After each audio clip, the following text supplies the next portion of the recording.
first time this year. Second longest win streak now the season, 4 in a row. Pitching, timely hitting, great defense, and the long ball. The grand slam by Winker highlighting the opening game win against the Cubs last night. So now we turn the page in what has turned into a beautiful night again for baseball here in downtown Cincinnati.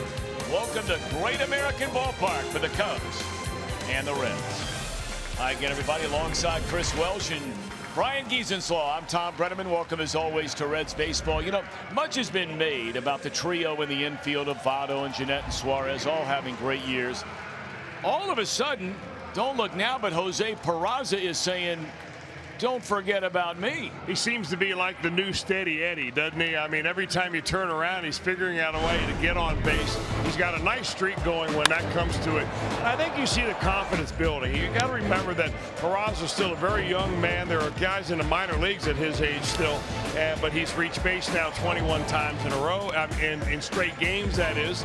He's getting his base hits. He's taking more walks than last year. His stolen base percentage is way up from last year, and I think he's beginning to round himself into a much better player. All right, let's now turn our attention to Luis Castillo. I think it's safe to say he has been probably the single biggest mystery for this Reds franchise so far this year. Well, I think he's suffering through the old sophomore slump. I mean, he came on the scene last year in his 15 starts. He did exceptional. And the earned run average was under 4. The opponent batting average was down around 200.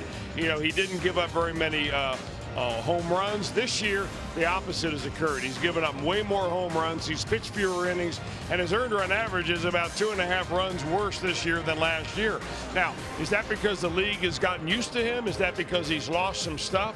I think he needs to, you know, alter his delivery a little bit, to use his legs a little bit more. He's a guy that sometimes stands up almost upright when he pitches, and I don't think he uses his feet and his strength in his legs to get enough on the fastball. One reason perhaps why he's not throwing as hard as he did last year. I think that could make a difference. All right, starting it for the Cubbies tonight will be Jose Quintana. More on him in a little bit. When we come back, the Reds hit their 6th grand slam of this season last night. They have 2 of them in the last 3 days.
winning lineup only at your Tri-State Chevy dealer. By Skyline Chili, feeling good, it's Skyline time. And by Buick, get $5,500 purchase allowance on most Buick Envision models. Hey there, Reds fans. I'm Local 12 News meteorologist John Gum. Reds trying to extend their winning streak tonight at Great American Ballpark. Here's the good news. We expect the heaviest raining storms to be east of the ballpark by the first pitch tonight. We'll start out in the low 70s, stay in the low 70s by the final out. And even though I can't rule out a little isolated shower, isolated storm blowing over the ballpark, we should get this one in just fine tonight. Enjoy the game here on Fox Sports Ohio. And that's good news. Welcome back inside the ballpark. You know, Jesse Winker hasn't hit a ton of home runs this season, but the ones that he has hit have been impactful. An extra inning walk-off home run. He hit the sign that won a fan a truck, and last night in the 6th inning, the grand slam that put the Reds in front of the Cubs for good. And that would be the 6th grand slam that the Reds have hit in 31 days. It's our IGS bringing the energy. Not surprisingly, all the names on this list, Jeanette, Suarez, Duvall, Votto, and Winker, all of those slams have resulted ultimately in Reds wins. Just the 4th team now in National League history with 6 grand slams in a 31-day stretch. That's not bad. Can they make it 5 straight wins? That's the question. Luis Castillo takes the mound. When we come back to Great American Ballpark, game 2 of 4 against the Cubs. Castillo and the Reds looking for 5 straight wins.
His belt and looking for a good one here tonight against the Chicago Cubs. Managed, of course, by Joe Madden.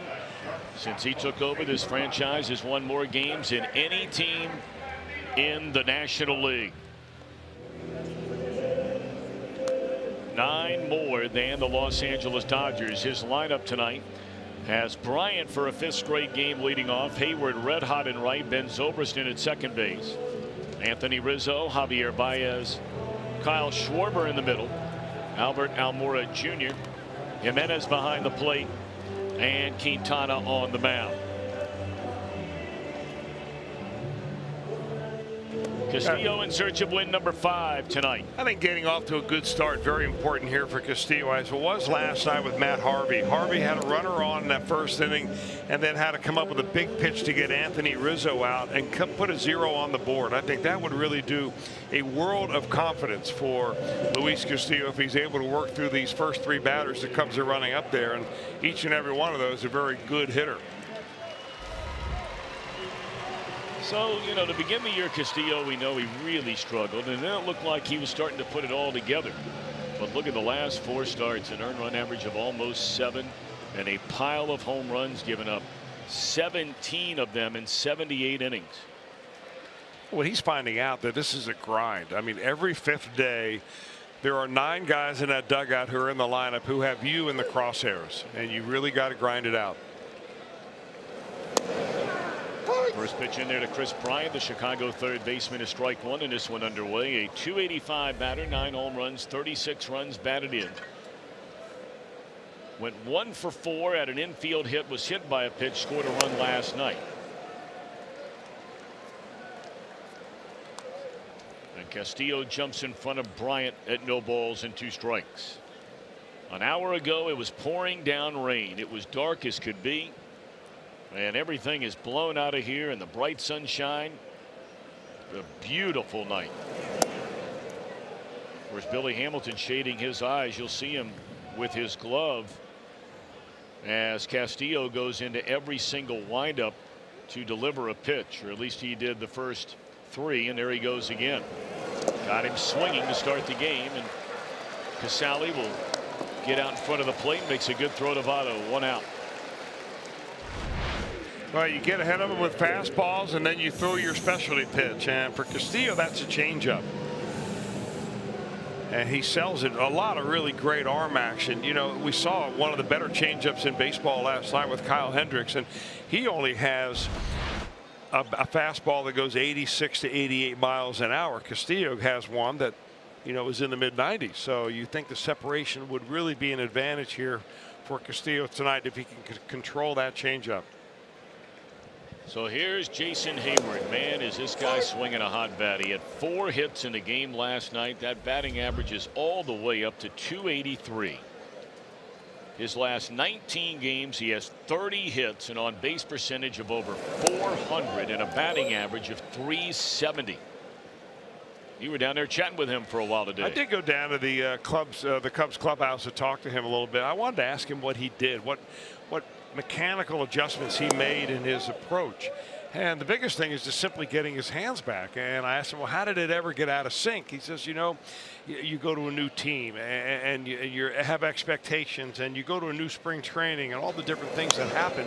And all of a sudden you're trying too hard, and you get out of the things that got you there in the very first place. So even a very fine major league hitter like Jason Hayward, you know, needs constant supervision as far as what it takes to stay in sync. But he feels really good right now.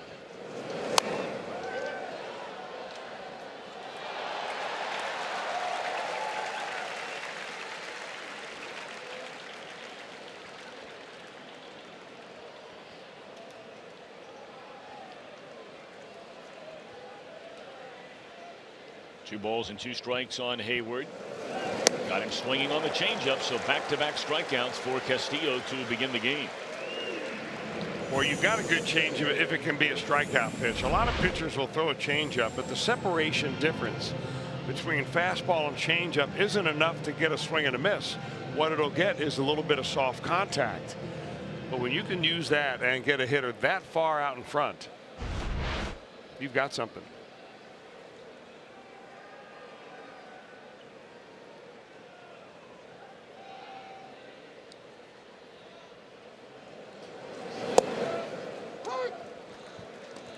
First pitch fastball at 95 miles per hour is strike 1 to the second baseman Ben Zobrist.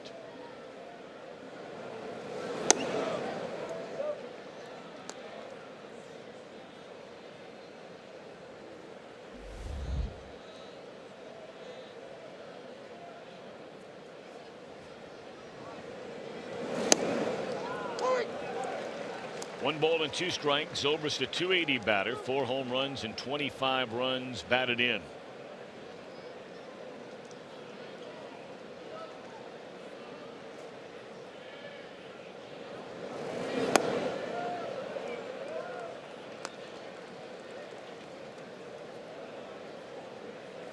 Zobrist approaching this at bat like it's an eye test.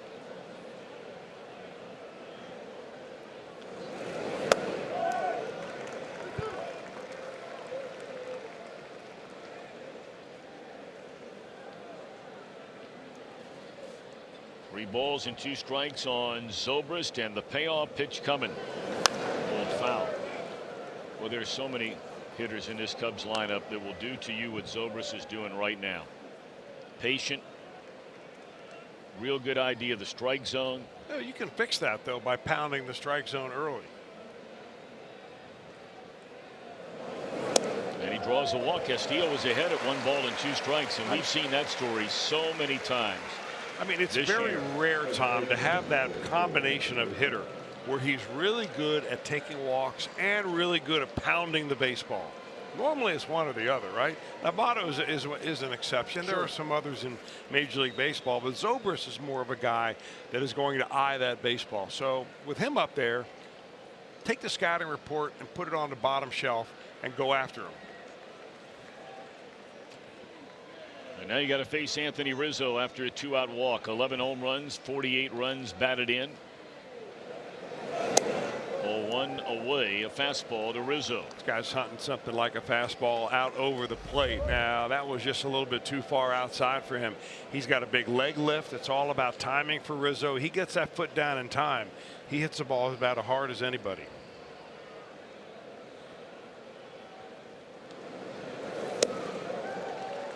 Of course, one of the highlights in the game here last night was the bases loaded 7th inning showdown between Amir Garrett and Anthony Rizzo. Garrett just worked him over, struck him out looking to retire the side, and the Reds wound up coming away with the 6-2 win. That one hooked foul, and it's 1-2 strikes. I mean, Garrett came right after him.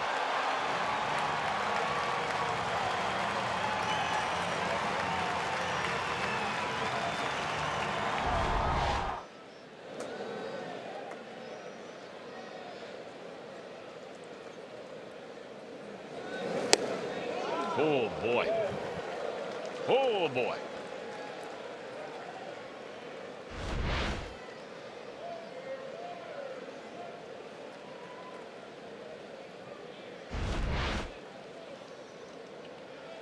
So do they double up on the fastball inside?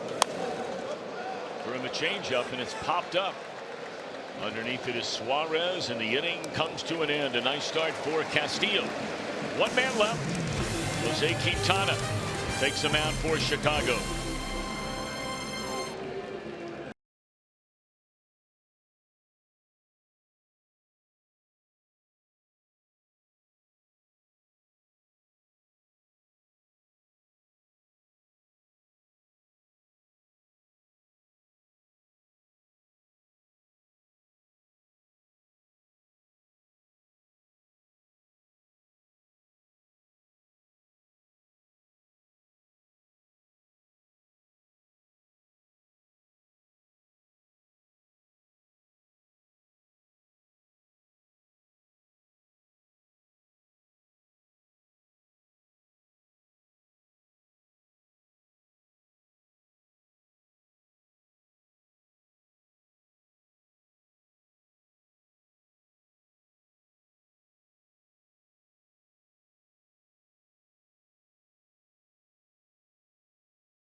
For Chicago.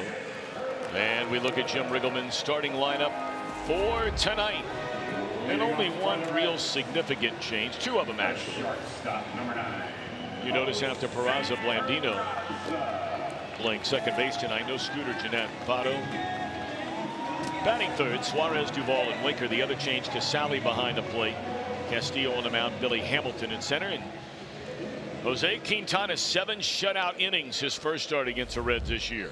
Hey, you really wonder about Quintana, because if you're a fantasy owner of a pitcher, you'd love to have Quintana. If you're a major league scout, you're writing glowing reports about him just about every time you see him pitch. He's got a fast arm. That's what scouts will call you when he gets his hand out of his glove and up and behind his left ear very quickly. All of his pitches are plus. Fastball is a plus pitch. His breaking ball is a plus pitch. Deep in the hole at short, that's Baez. Just in time to get the speedy Peraza. Boy, does he have a gun. Play this guy anywhere. And they do. Well, he's a real athlete. There's no question about that. And he's got plenty of time to set his feet right there. In fact, he takes an extra moment to kind of check the baseball out, make sure he gets a nice four-seam grip on it before he fires it over to Rizzo.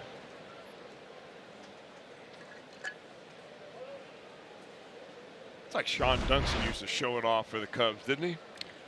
Boy, did he have an arm. That's the best infield arm I've ever seen, Sean Dunston. I think a lot of people would say the same thing. Yeah, I mean, the guy, boy, was he something. So now Blandino ended a long hitless streak with a pinch hit single here last night. And a breaking ball is on the outside corner. He's quickly behind 0-2. That snapped an 0 for 18 skid for Blandino.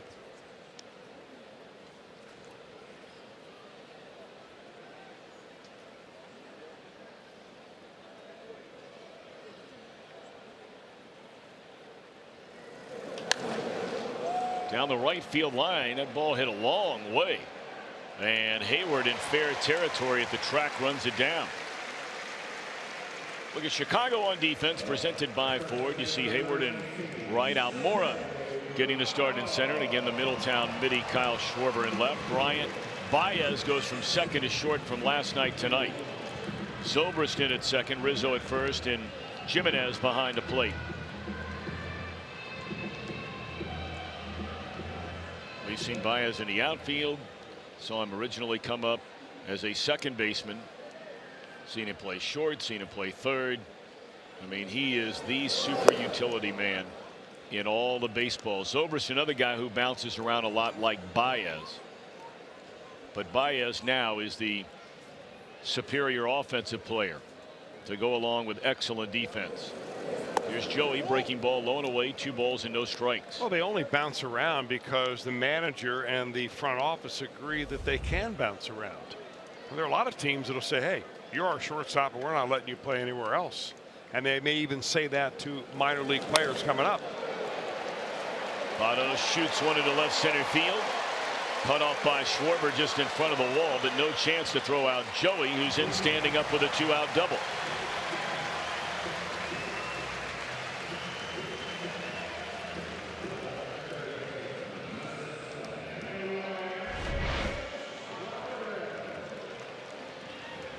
Well, that swing right there is just a picture of efficiency. I mean, power. No wasted effort. He just gets the bat head right into the batting zone, and I mean, that's almost perfection. If you want to hit a ball left center field, that's the way you do it. Suarez, a batter. .296 average, 15 home runs, 55 runs batted in, second most in the National League to Trevor Story of the Colorado Rockies. Story with 1 more. Jeanette 4th on that list. Baez and Rizzo tied for 7th on that list.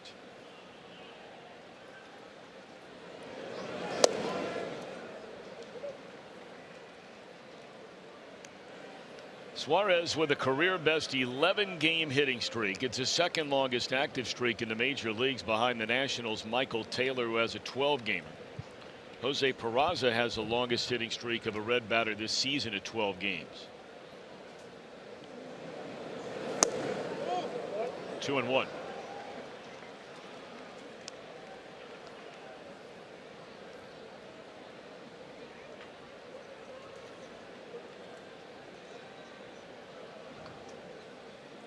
The outfield is still very, very wet. That could be a factor in the game here tonight at some point in time. We'll see. And there's a base hit into right field. They are going to hold Votto.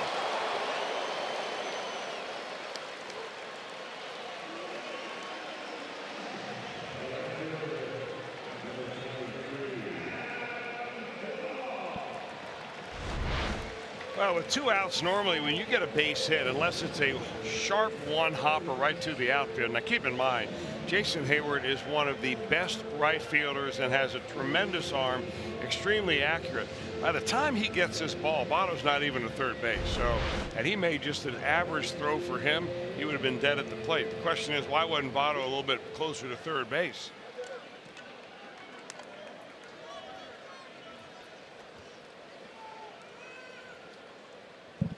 Now you're looking for another base hit to try and bring in that run. And it's Adam Duvall, an even 200 batter. That average finally getting to 200. High fly ball into short right, and this inning will come to an end. Reds straying 2, end of 1, no score.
Left, center, and right.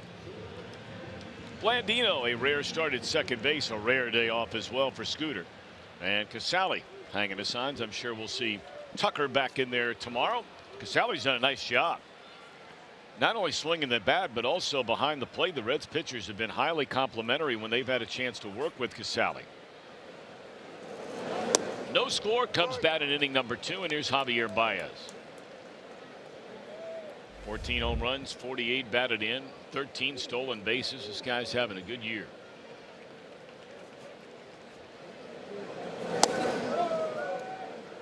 Interesting series begins tonight in Milwaukee. They'll get started in about 40 minutes where the Cardinals and the Brewers get together. Brewers were rained out in Pittsburgh 2 nights ago, and then they were off yesterday, so the Brew Crew will be getting after it. I'm sorry, they beat up St. Louis in the first game of that series last night, 11-3. How about the Moeller High grad, Brent Suter, 8-4 now on the year. He had lost his starting job there for a while. They thought they had some better pitchers than him, and they got him back in the rotation, throwing the ball deceptively well, is the way you would put it with Suter, because He was kind of like Kyle Hendricks last night, can hardly break a pane of glass, but boy, the hitters can't size him up. But Milwaukee, with that win coupled with the Reds' victory over Chicago, and the Brewers have a 1-game lead going into play in the National League Central Division. Pirates got hammered last night by Arizona. They're early on, scoreless in the second inning tonight. Baez gone swinging, and that's already 3 strikeouts through the first 5 hitters for Castillo. And each and every one of those strikeouts have come on that off-speed pitch, a changeup. Castillo's got a lot of confidence to be able to throw that on a 3-2 pitch. Of course, Baez is a guy that he's looking fastball just about every time that he steps into the batter's box.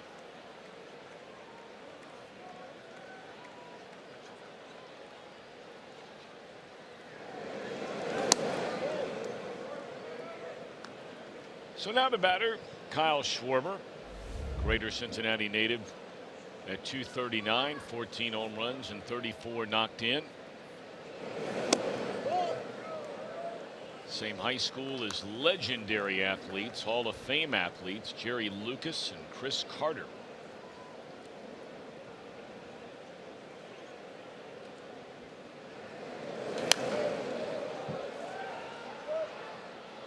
And there have been many, many others that have come out of Middletown High School. They have had some great athletes in football, basketball, baseball, everything. Young men and young women. 2-1 delivery. Out of play. In fact, you know, the young lady from Middletown became the first American ever to win the gold medal in judo at the Olympics in 2012, and then she defended her title in 2016. And I saw where she won her first UFC fight last night. That ball popped up and it'll be handled by Castillo. Surprise, surprise, the pitcher catches the pop-up. Oh, the pitchers union right now popping corks of champagne. I mean, pitchers are athletes too. And Luis Castillo, he may put that in his highlight reel right there, because that's the first time we've seen, I don't know how many times a year, Tom, we've seen at the very last second an infielder come racing across and calling the pitcher off and making that play. But with Schwarber up, the shift was so dramatic and Suarez was playing so deep that Castillo had to make that tremendous catch by himself. Oh my gosh. What? Tremendous catch.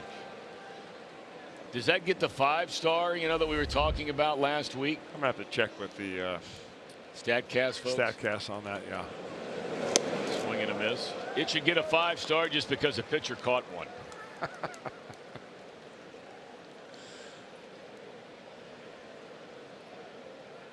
P1, just the way we like it.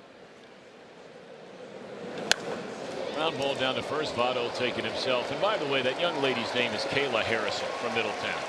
2-time Olympic gold medalist. Had to make sure I got her name out there.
Manfred right there.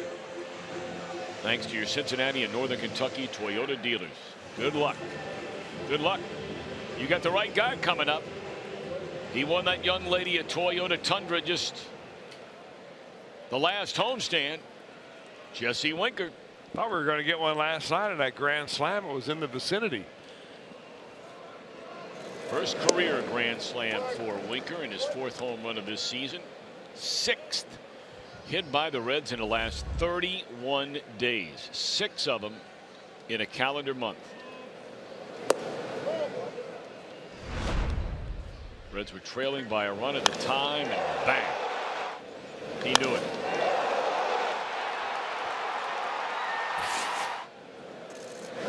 That was right down there off the Toyota banner. Probably had to hit that thing another, what, 20 feet higher. Only 4 teams ever have hit in the National League 4 Grand Slams, or 6 Grand Slams in 31 days.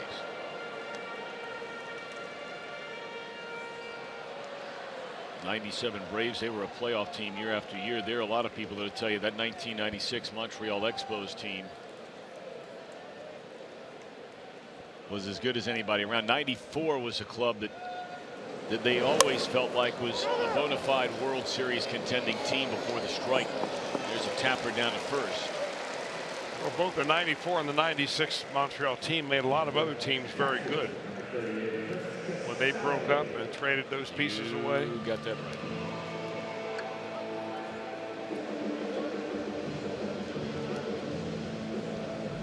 Yeah, it's a tough assignment tonight for Winker. I mean, after all, the league is hitting, if you're left-handed, hitting right around 200 against Jose Quintana, which is one reason why we're not seeing Jeanette in there tonight and giving Casale a chance to play. 8 hits in his first 19 at bats as a Red. His starts have been few and far between. Tucker loves being in there.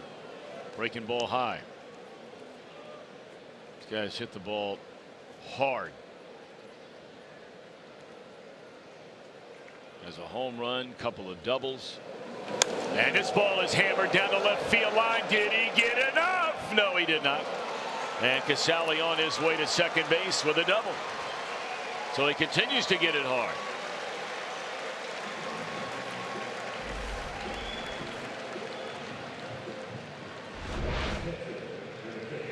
Well, he got a 2-0 fastball in the inner part of the plate, elevated a little bit, and boy, he gets those hips open, gets that bat through the zone. Big, strong guy, Casale is.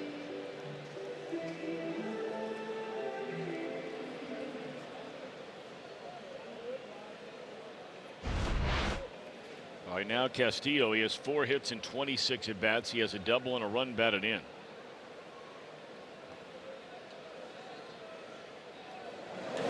And back up through the middle and into center field a hit. They're going to hold Casale at third base. Well, it's the second time in as many innings the Reds have had a runner at second base. They get a single and they have to hold the runner at third. Well, this time you got the catcher running, and the first time was Joey Votto, and you wonder maybe Votto might be bothered by a bad back or a sore leg or something. And again, you know, Casale not even to the third base bag when the fielder gets the ball. There's a formula that third base coaches use based on the strength of the arm and where the outfielder is playing to determine whether you're going to wave him or not. It's just not gut feel. It's where the runner is compared to where the fielder is and how strong that runner is and how strong the fielder's arm is. All right, so here's Billy Hamilton with runners on the corners and looped down the line, foul. Hamilton with a 4-game hitting streak. He has multi-hit games in 3 of the 4.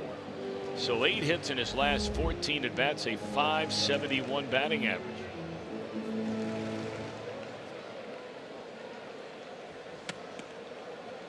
This is his 53rd start, batting 9th. He has only made 9 starts all year long in the leadoff spot. Well, that's a smart move right there by Quintana. Get a guy over there at first who rarely ever runs the bases.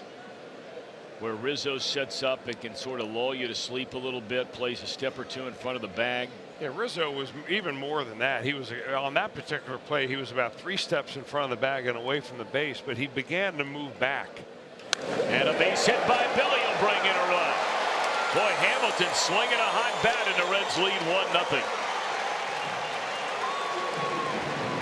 How about the bottom part of the Reds order right here? 8, 9, and 1. Casale, Castillo, and Hamilton have all had base hits in this inning off of Jose Quintana. Look at this ball up and out of the zone right there. Billy, little tomahawk chop.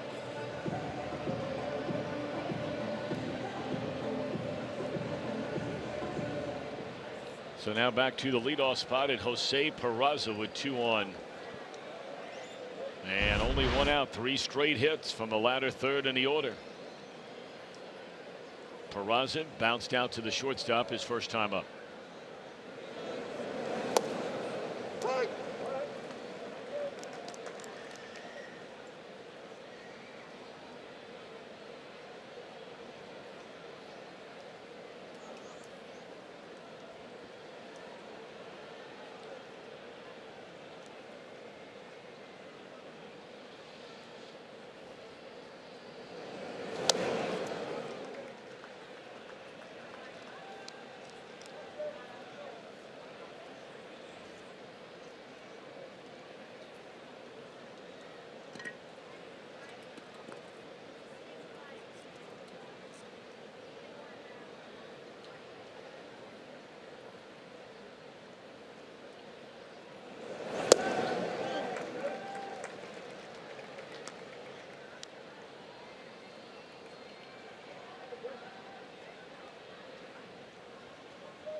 Two balls and a strike on Peraza.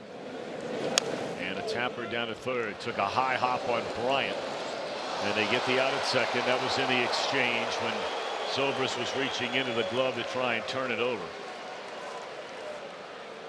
Boy, Bryant's lucky that ball didn't hit him in the face. Yeah, it really took a high hop right there. Look at that hop right there, right at the edge of the grass that hit some piece of turf and came up on him. And Zobrist is a super sub, but he's not anywhere near as good defensively turning a double play as our normal second baseman Baez, who happens to be a third base tonight. So I'm not so sure they get a double play right there with the speed of Peraza anyway. All right, so let's see if Blandino can collect a 2-out base hit. Runners on the corners. Reds with a run home. Blandino fly to right his first time up. Strike 1. Jeremy Rehak calling the balls and strikes. Greg Gibson at first. Jerry Lane, the crew chief, at second. And Jordan Baker, the umpire, at third.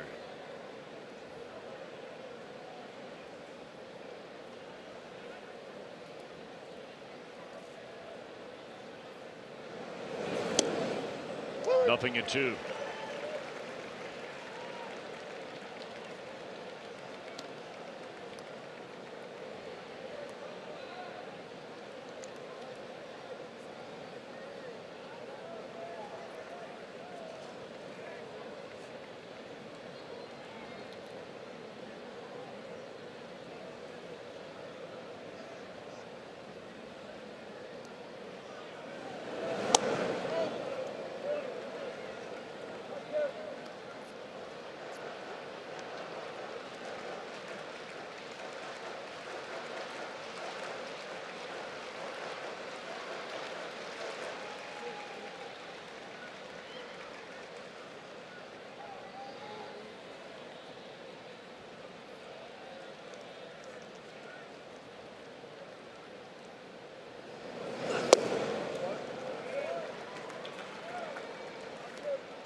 foul. You know, we talked about the home plate umpire, and we saw him earlier this year. He is an alumnus of the Ohio University in Athens, Ohio. Was a star player there for the Bobcats, won a Mid-American Conference crown. Made his major league debut in April of this year. Trying to remember where we had him. Yeah, earlier. we had him. You're right. You brought it up. That we talked about your old alma mater there. Yes.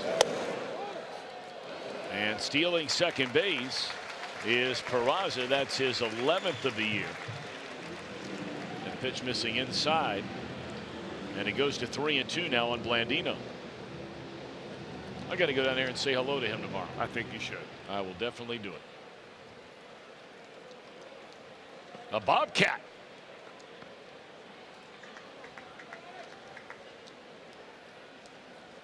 Take off that Ohio State gear before you go down there. I have none on. Well, gray pants. 3-2 pitch. And it's ball 4, so they're loaded for Votto. And I'm sure Joe Madden is saying, right, that look, you're like, you got to be kidding me. Well, we just walk a guy who ended an 0 for 18 streak to face Joey Votto.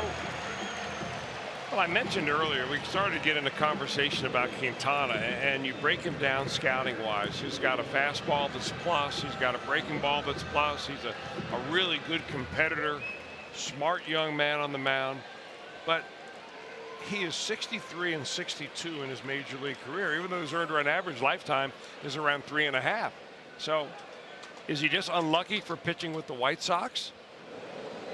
Or does he find a way to lose games in which that he pitches well, but they just can't get him over the hump? So, you know, the record with the White Sox is one thing, but here he is 6-5 with the Chicago Cubs.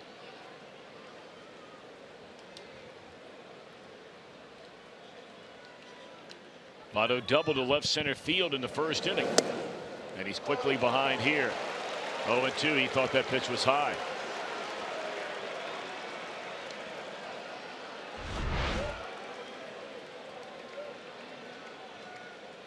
And I think Votto by the end of that was saying, okay, I get it. I mean, that was a strike. Shortening up just a little bit more. No balls and 2 strikes. Now the count. Fastball high and away. Tell you what you got to be aware of right here if you're Luis Castillo at third base. So he's giving them all fastballs right now. Eventually they're going to throw a breaking ball, and they're going to probably try to run it down in the zone, maybe down and out of the zone, and possibly a ball in the dirt that could get away from Jimenez. Last 3 at bats with the bases loaded. Votto's gone triple-double home run, all in a week and a half. The home run was a grand slam against the Tigers here on Tuesday night. I mean, the Reds are dynamite in these positions. Let's see if Votto can add to those totals. They have them loaded here with 2 away and a 2-2 count.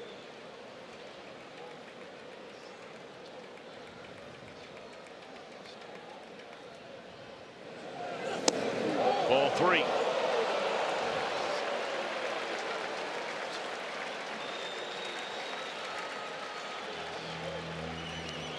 That's the one where it looks like, from a north and south standpoint, the Cubs dugout looks like it was plenty good enough to be a strike. So Joe Madden will look over to his catcher and kind of give him a sign, was that there or not? And it was the hair outside. So the payoff pitch comes up. Runners get started. 2 down, 3 balls, 2 strikes. Quintana to Joey Votto, and here we go. Strike 3 call.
More than a few Ohio State fans in the ballpark tonight, and quite literally probably the biggest is the guy standing next to me right now. Bengals first-round pick Billy Price.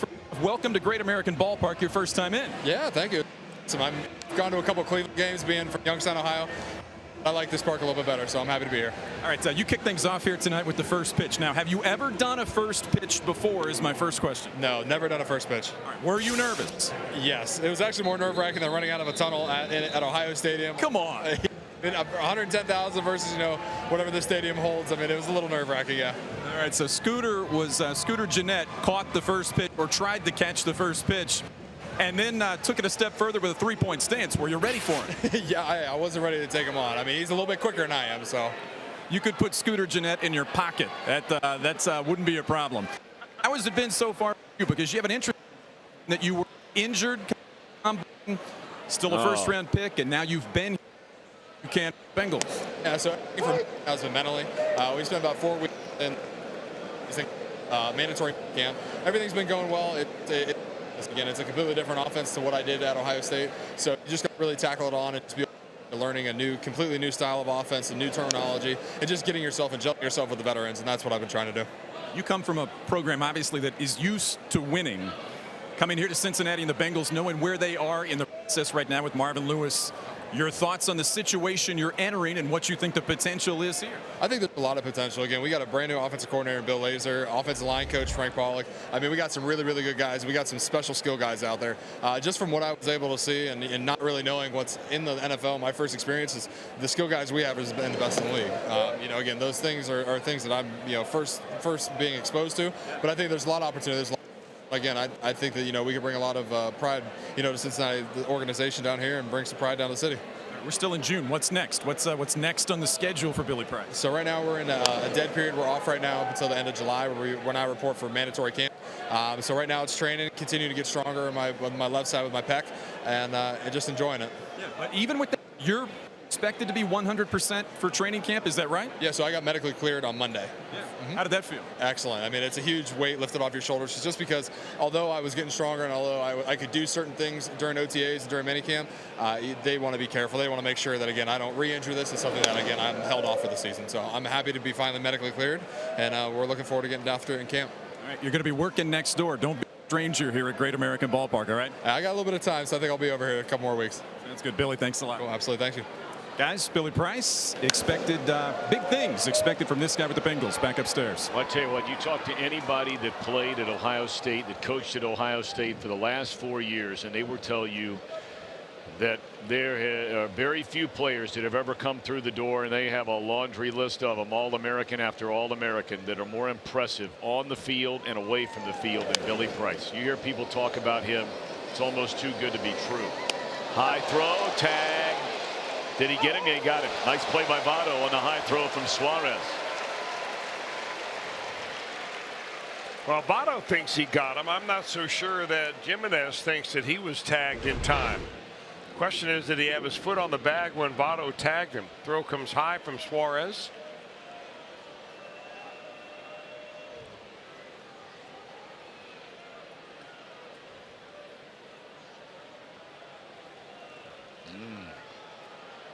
I think from the angle where Greg Gibson was, we had a little different shot right there. There looked like there's some space between the glove and Jimenez's arm, but I wonder if from the angle that Greg Gibson had.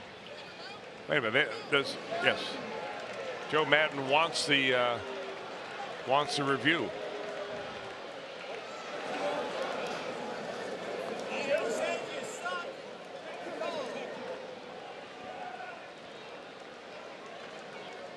Joe looks a little unhappy right now. I was going to say, he's pretty quick-tempered here tonight. Hey, getting back to Billy Price, though, I mean, just in that interview alone, you can tell how impressive that young man is. He is. They moved him from guard. They've done that with their last 2 centers that have been first-round draft picks, where they moved them from playing guard to center for their senior year. And both have walked away with the Remington Award as the college football's best center. He started, I think he broke the all-time record for the most starts of any player in the history of Ohio State University football. And that's saying something. Most career starts. Safe as a call at first. They miss a tag. What now? Now, I think Joe Madden wanted to get out there and get after Greg Gibson for something maybe Gibson said to him, or maybe Madden said and Gibson said something back.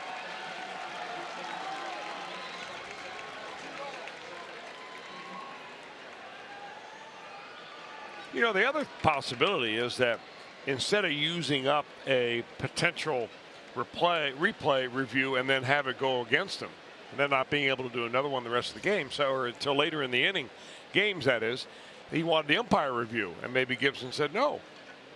Do you want one or not? Do you want a manager review or not? So well, we don't know, but we'll find out. So it'll go as a throwing error, I would assume. It has to on Eugenio Suarez. I mean, that was a routine ground ball to third base hit by a catcher. And his throw was high, so I'm sure it will be an error.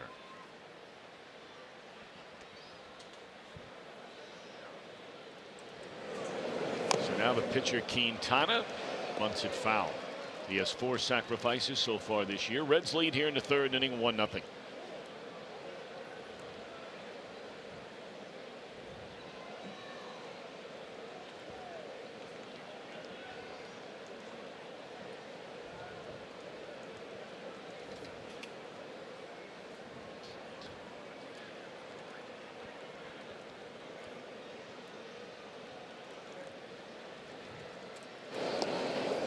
Paying a lot of attention to a catcher over there at first. That's 2 throws over there. Jimenez does have 1 stolen base.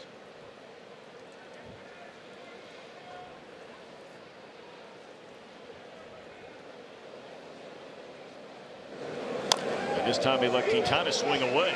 And there's one. And that's a double play.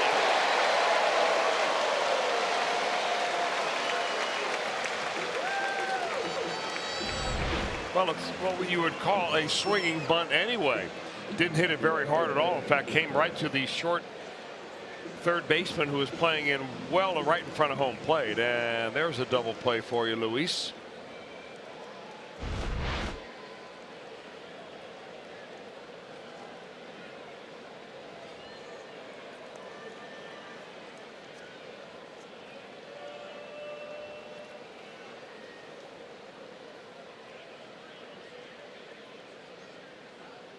So now Chris Bryant.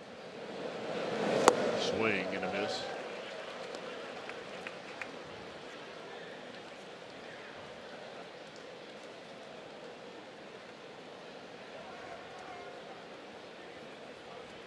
Bryant struck out his first time up. And Castillo again 0-2 as he was on Bryant to start the game.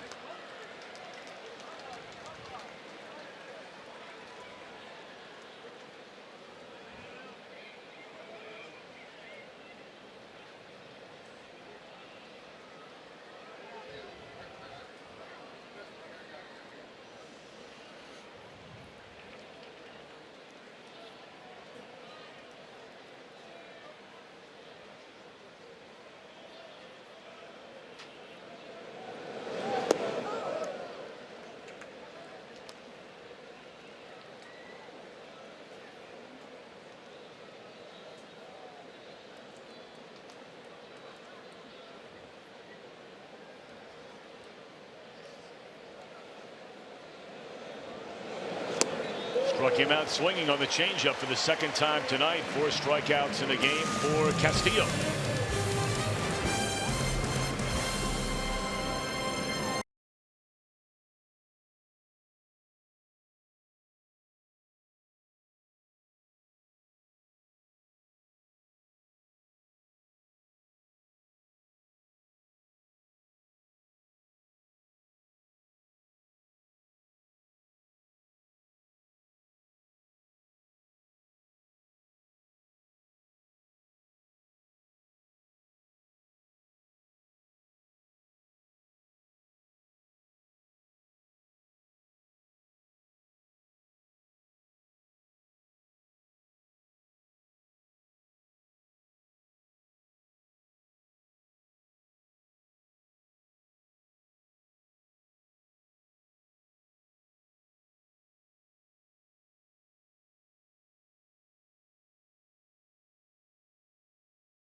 session of yoga on the field. You get a game ticket to see the Reds and the Brewers the 1st of July and the option to get an exclusive Reds block for your yoga. To register, visit reds.com/yoga. Now, Chris Welsh, I asked Cowboy about this the other day. He didn't sound too keen on the idea, though I think it would be very good for him because he seems to be hurting every place of his body. Yeah. Will you partake in the yoga on the field the 1st of July here at the ballpark? There's a ground ball in the first pitch to Baez, and that'll take care of Suarez. You know, I don't mind a little yoga now and then, Tom. I'm not a regular at the yoga, but the 1st of July, you see, that sounds to me like hot yoga. Yes. I kind of like cool yoga, if there is such a thing. My wife Beth, she loves hot yoga, does it all the time. Comes home sweaty and yeah, like, oh, I don't know. Yeah, Polly does too. Loves it. Loves it. Maybe we ought to get the two of them and the four of us go out there together. We ought to do that. I think we ought to look at that. Good idea. So we get the Brennemans and the Cowboy. Yeah, we get the Brennemans and the Welshes to participate, and you and I don't have to go. Brilliant. Well, what about my dad and Amanda? And the Cowboy. I mean, it'll be a, 7 of us. Well, you know, if your dad and Amanda would be out of town, and you and Polly go, I'll go. Okay. Well, my dad's off this weekend, so he's probably doing something and not tuned into the telecast, but I think it'd be a really good idea for him. Getting out there doing a little yoga right on the field.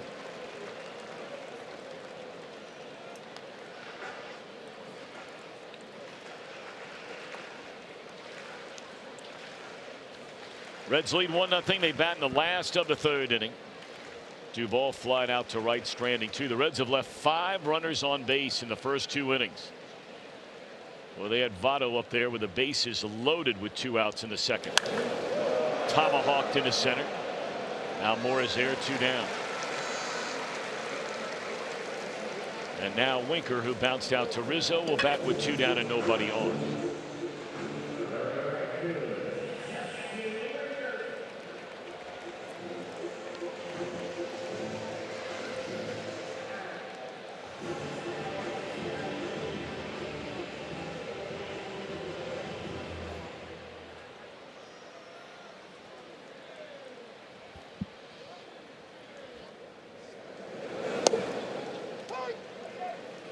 Keep in mind that Winker hit a fastball for a home run last night, and he has not seen much straight from Quintana here tonight so far, at least not in a good part of the zone. There's a fastball right there. He kind of throws right by him.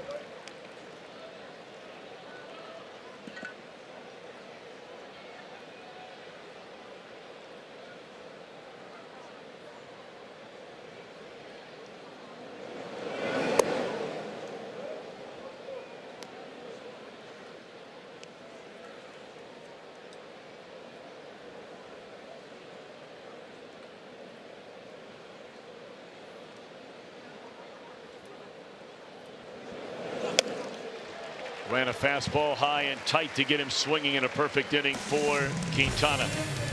End of 3. Reds lead by a run.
He starts.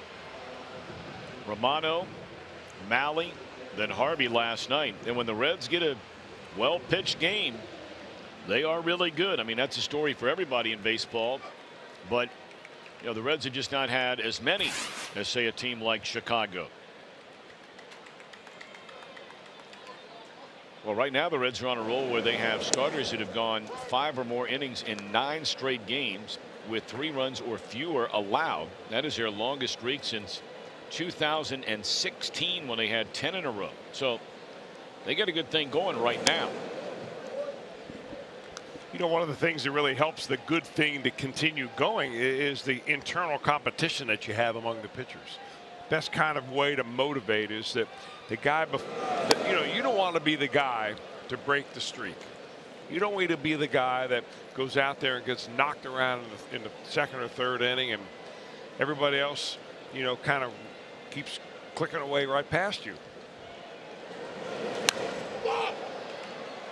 Looking forward to seeing what Romano has to offer on Sunday. I mean, look, he's gone out and done it. You give him all the credit in the world. But now can he carry that confidence and that momentum against a division rival who's going to see a lot, you know, good Lord willing, many, many years to come. You stay healthy. He's been lights out against Kansas City and Detroit. How will he fare against the Cubbies here in the series finale Sunday afternoon? You know, I don't think he needs to change the way he's done anything. I mean, you just go back to the formula that has worked for him the last couple of starts. Those are big league teams. Now they may not, you know, those players that he pitched against on Kansas City and Detroit, maybe they wouldn't be starting for the Cubs, but you know, he did what he needed to do those days. And I don't think he needs to be any kind of tricky when it comes to Sunday. Castillo pulls the string on a 3-2 changeup, has Hayward way out in front, and he's out to begin the 4th inning. Hayward 0 for 2. All right, let's see if they change that game plan and go to the Chris Welsh suggestion against Zobrist and just come right after this guy. They really nibbled around a lot with him his first time up. They got ahead 1 and 2, then nibble, and before you know it, you're walking. First pitch fastball is high. And that is a fair ball. They throw him a fastball and he jumps on it. That's the first Chicago hit. Throw into second base, not going to be in time. So a 1-out double for Zobrist here in the Chicago 4th.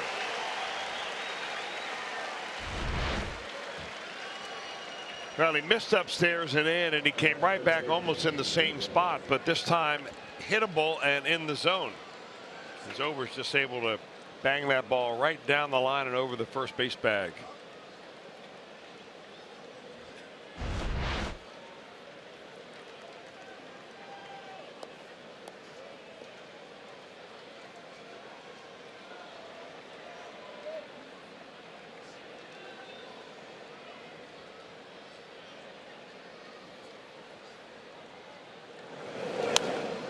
Fouled away by Rizzo, who popped up to Suarez, ending the Chicago 1st inning.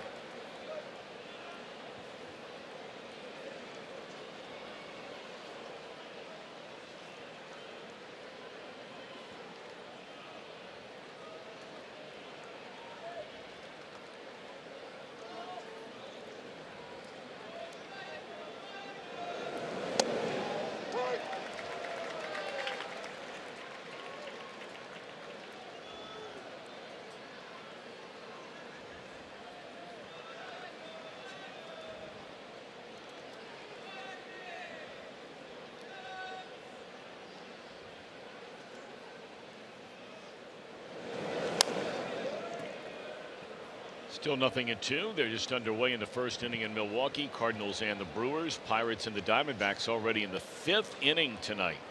No score in that one. Phillies in front of the Nationals. That's a good series tonight in D.C. 4-2 in the 3rd.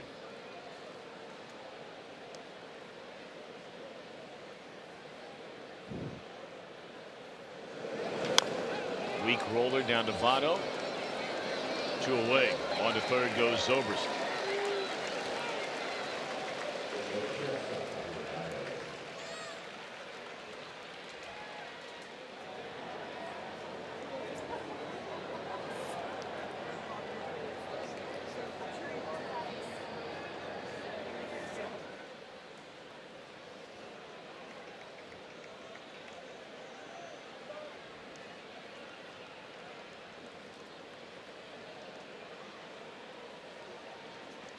So with 2 outs, it's Baez.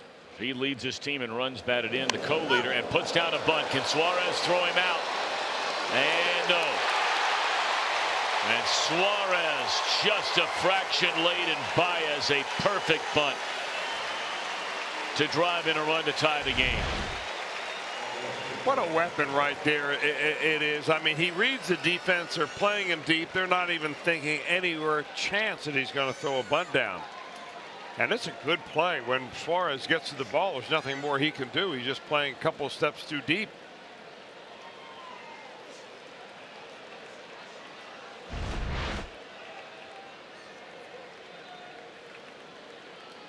Good player. Plays with a lot of fire. Talked about it last night. If he plays for your team, you love him. If he plays for the other team, you probably don't like him much. But you take him on your team all day, every day. High drive, deep left center off the bat of Schwarber. Goodbye. A bunt and a blast.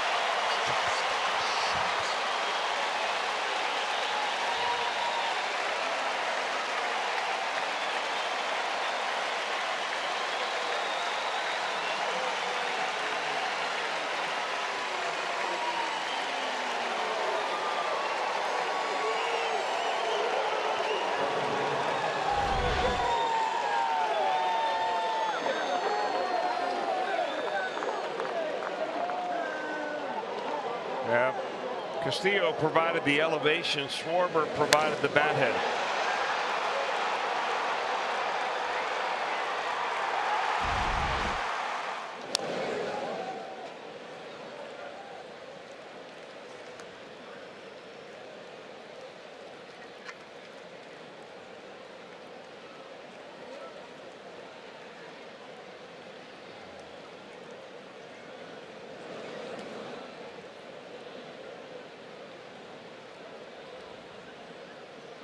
That is now 18 home runs given up by Castillo in 81 innings.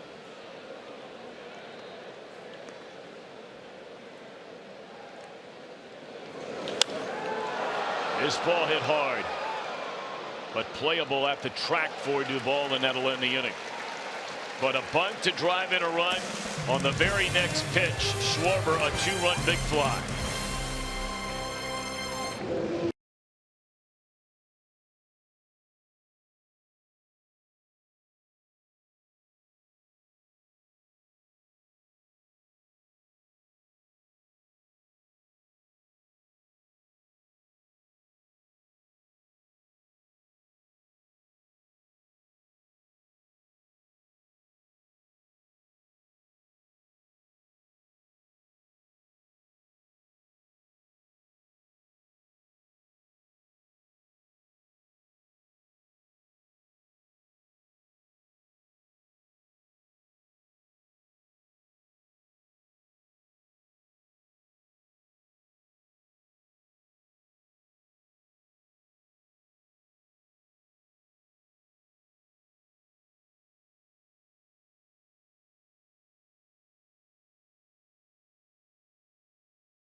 Changing the outcome together. And by your local Ford dealer, Ford. Go further. Beautiful night at the old ballpark. Beautiful, beautiful night.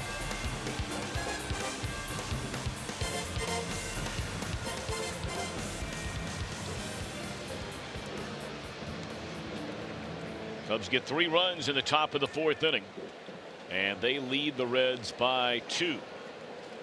Casale, Castillo, and Hamilton. That was a trio that produced a run. for the Reds in the second inning. Casale had a double. Castillo had a single, and Hamilton with a single. But boy, the Reds, they had Votto at the plate with the bases loaded and 2 outs. And on a 3-2 pitch, Quintana struck out Votto looking. In fact, Votto did not swing at one pitch in that at bat.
Two and two on Kurt Casale, and Quintana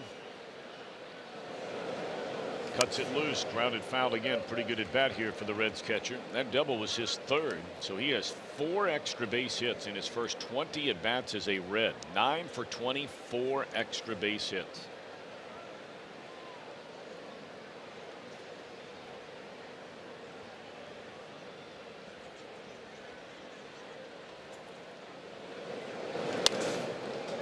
Chopped to Baez. 1 out. Well, if you'd like to win tickets to see the Zach Brown Band at Great American Ballpark later this summer, Fox Sports Ohio has 40 pairs of tickets to give away for this event. Tweet using hashtag ZachBrownGABP for your chance to see this amazing show that'll be coming up August the 4th. Of course, they had the big concert while the Reds were gone last week. The Luke Bryan show. Huge turnout for that. 2 down in the inning.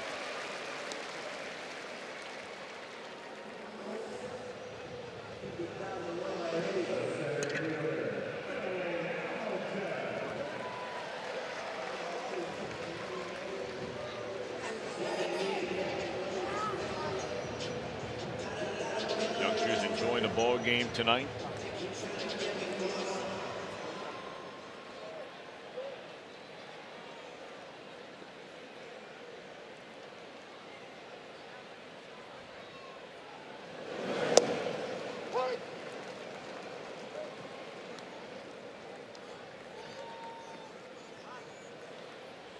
Billy, a run scoring single to right field in the Reds' second inning. That's the last Reds hit in this game. They've only had one base runner since then. That was a walk to Blandino in front of Votto in the second inning.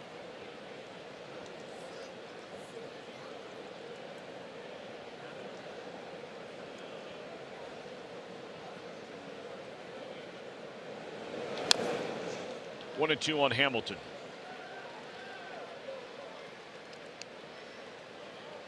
We have a 4:10 start here tomorrow, and then a 1:10 game on Sunday. So expecting good weather again. So if you got nothing going on, love to have you here at the ballpark tomorrow. 4:10 first pitch. 2 and 2 on Hamilton.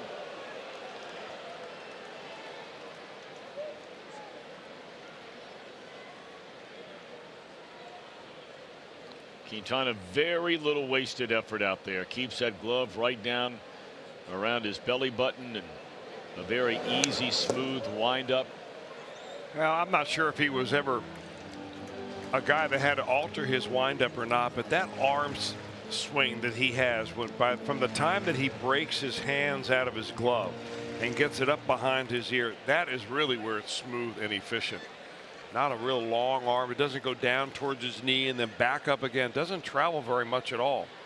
Look how quick his arm slot appears. Breaking ball lifted to center. Almora to his right, and a 1-2-3 inning, 2 in a row put together for Quintana.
On this year's squad by voting at Reds.com.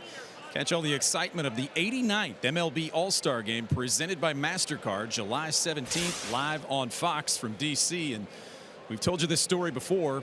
3 Reds in the top 5 in the voting at their positions, and certainly Eugenio Suarez, Scooter Gennett, and Joey Votto have the numbers to support their standing right now. But get out and vote. Still about 2 weeks to get those guys up in the polls.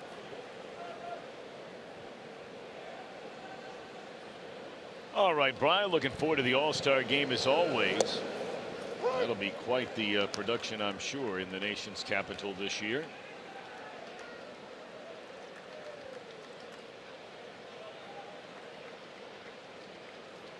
Jimenez to lead things off. He reached on a throwing error by Suarez in the 3rd inning. Chicago a 3-1 lead. Scored 3 runs in their last at bat. A bunt single with 2 outs by Javier Baez, and then a home run by Kyle Schwarber. Pulled foul.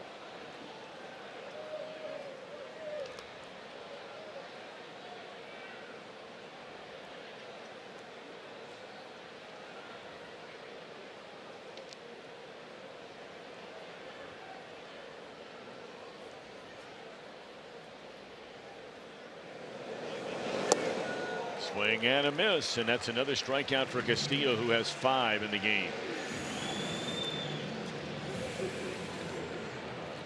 Yeah, I think we're calling some of the pitches that he throws as changeups as sliders. But we're calling them changeups. They really are sliders, although that you can see the kind of reverse spin that will make it a changeup. If it spins like a screwball, meaning it'll eventually kind of drift back towards a right-handed hitter, that's his changeup. If it moves away from a right-hander, that's the slider. He's thrown far more changeups, I think, tonight than he has a slider. Changeup's been a good pitch for him. Pitcher against pitcher here. Quintana bounced into a double play his first time up. High bouncer down to Suarez. He'll glove it. 2 down. And now a quick message from Miami Valley Gaming. Get ready to get lucky.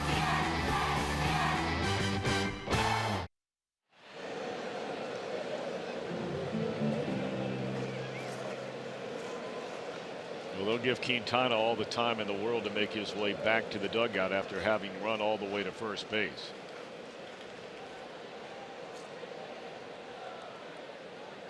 And now settling in is Chris Bryant. He has struck out each of his first 2 times up. First pitch swinging this time. And Castillo with a 1-2-3 inning. A quick one at that. He needed it. Top of the order coming up. Reds down 2.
He became the first Red to hit 3 home runs in a game. He did it against the Yankees when he homered in the 1st, 5th, and the 8th. The 5 RBI Heisey had also tied a Reds record against the Bronx Bombers, which Johnny Bench held in the '76 series. It was Heisey's only 3 home run game of his career. He played the last 2 seasons in Washington with the Nationals, started this year in camp with the Twins, but did not make Minnesota's team out of the spring. Always good guy, good guy, really good guy. Easy guy to root for. Chris Heisey.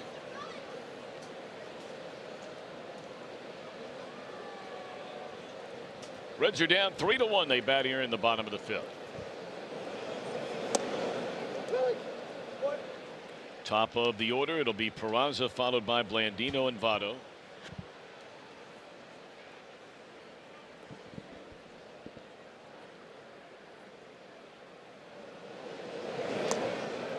Told you he's reached base safely in each of his last 21 games.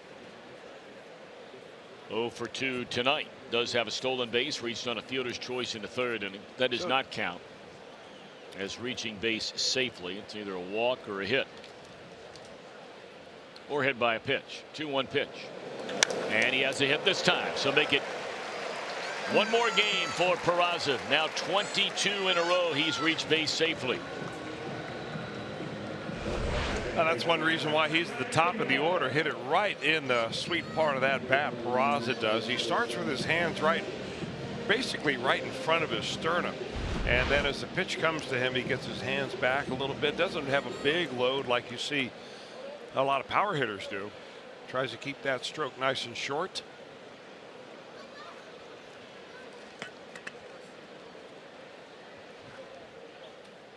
Blandino has fly to the warning track down the right field line and drawn a walk.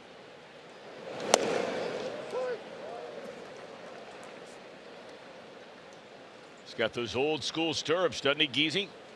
Yeah, you know, and that stands out. And I'm a big fan. And so I asked him about it. And he said, hey, you know, in college, we had to wear them that way. So I did. And since he's been here lately, he said, there's no good reason. I just feel like more of a ball player when I have those on. And I would say, and I'm sure you guys might agree, that he looks a little bit more like a ball player. He's had him even higher than that before. Tonight, pretty standard, but still looks great. Yeah, it does look good. Well, he's got the pants pulled up right above the knees, and actually to the top part of the knee, if you take a really good look at where those are. So it's just slightly above the bottom of the strike zone. Maybe subconsciously trying to affect, you know, maybe a pitch called down around the kneecaps. I remember for years that Adam Dunn, who, you know, was a big tall guy, used to get rung up on pitches that were shin high. And I said, you know, the only way you can really prevent that is why don't you just hike those pants up around the top of the knees there. Wear them a la, you know, Alex Blandino. There goes the runner. And Peraza in there safely, his second stolen base tonight. And Dunn didn't like the fashion look. That's why he never did it. And we like the way Blandino wears them. We like the way that Peraza wears them, all the way into second base on a stolen base. I think his 10th of the year. He's only been thrown out a couple of times.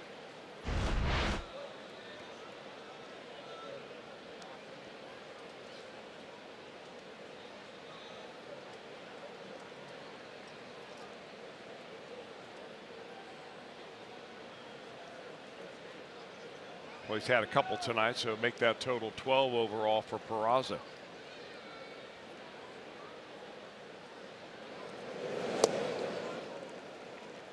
Two balls and 2 strikes now on Blandino.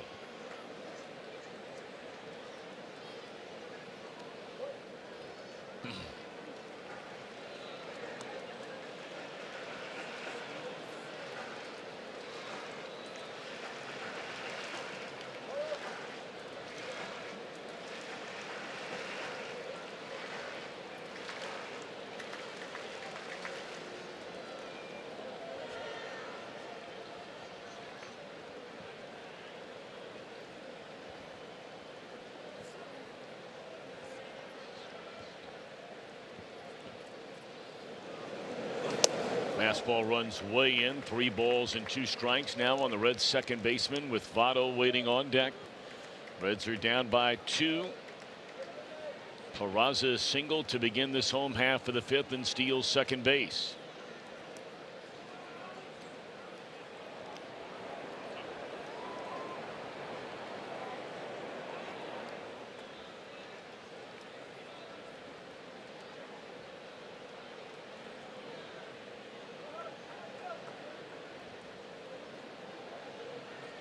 Boy, it'd be nice to get at least one of those runs back that the Cubs scored at the top of the 4th.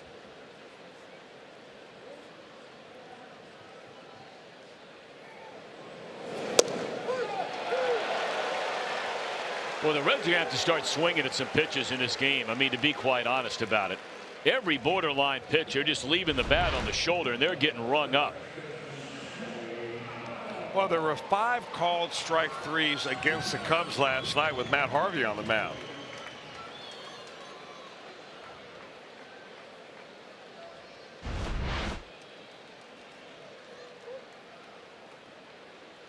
Votto to double to left center in the first inning, and then looked at strike 3 in the second with the bases loaded.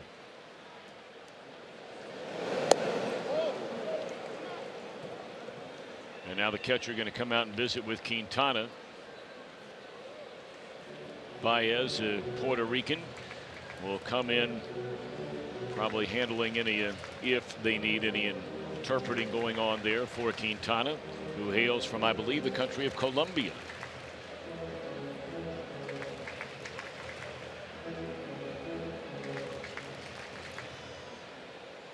He's the winningest pitcher ever. And technically tied with Julio Teheran to come out of Colombia. He has the most strikeouts, over 1,000, the most innings pitched, the best ERA. Of course, a couple of shortstops have come out of that country that have played for the Reds. Edgar Renteria, as well as Orlando Cabrera. Excellent players from Colombia.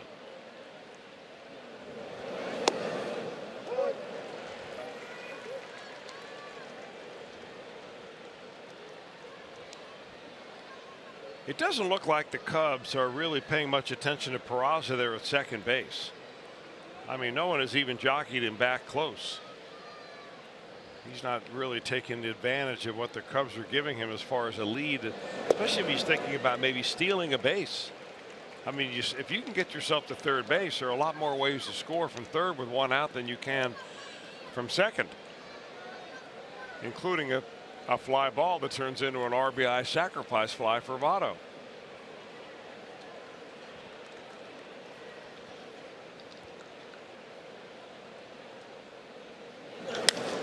Lined into center to fall in a hit. Here comes Peraza. Here comes a throw way offline. It's cut off, and Votto delivers with a base hit to make it a one-run game.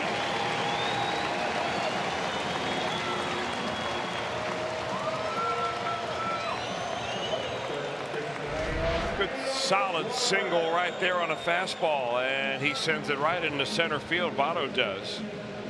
Albert Almora Jr. is the outfielder right here, and he grabs the ball. He's got a pretty good arm, Almora does. He just throws this one offline, and Peraza doesn't even have to slide.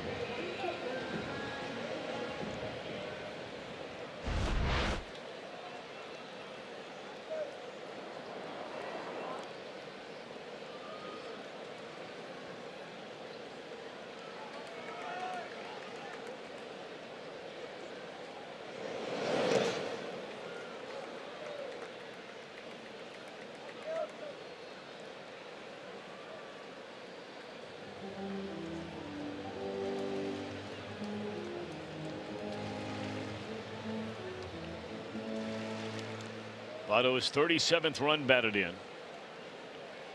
Suarez has a single to right, and he's grounded out to the shortstop Baez. Tying run, Votto at first base.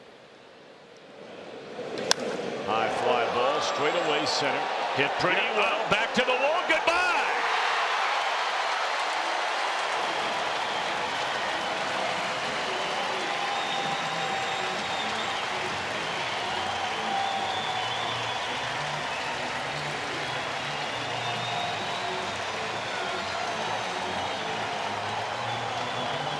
Suarez has just leapfrogged Trevor Story for the league lead in runs batted in. More importantly, giving his team the lead. How about that? Little salsa there. Salsa celebration on a big fly right out the front door. Quintana doesn't even turn and look. He knows this ball is just hit and hit well.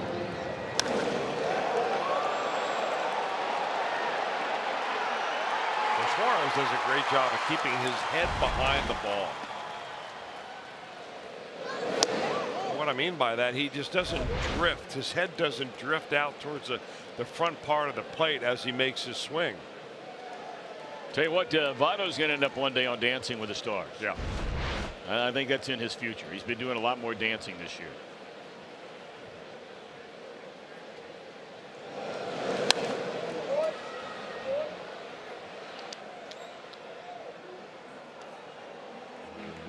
How about getting Jim Day and Joey Votto out there? Jim Day can cut the rug a little bit now. He's over on the radio side tonight. I mean, you were the guy, I think, that asked you, was Jim Day choreographing some of this? He might be. He might be. Spends a lot of time down in the camera well.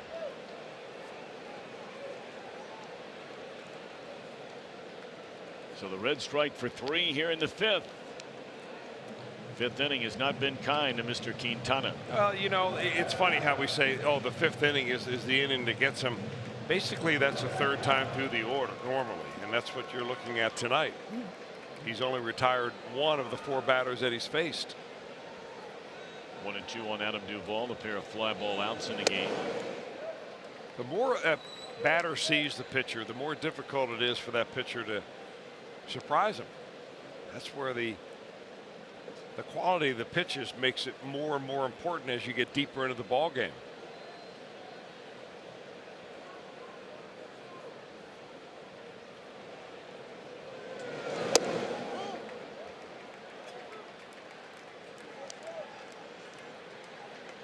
For the first time through the order, opponent's batting average against under 200, in the 180s a second time, nearly 370 third time through the order against Quintana.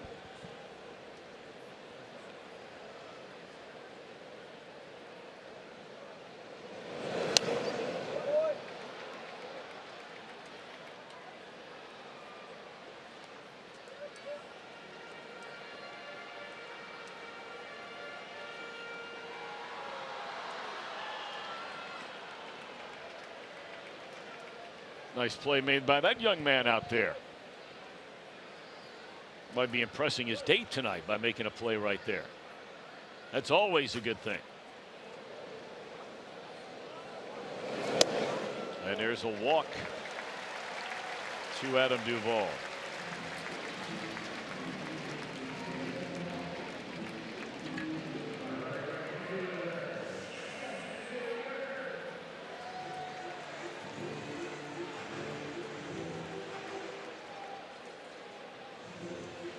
His Cubs starting pitching has just been unbelievable over the last 24 games.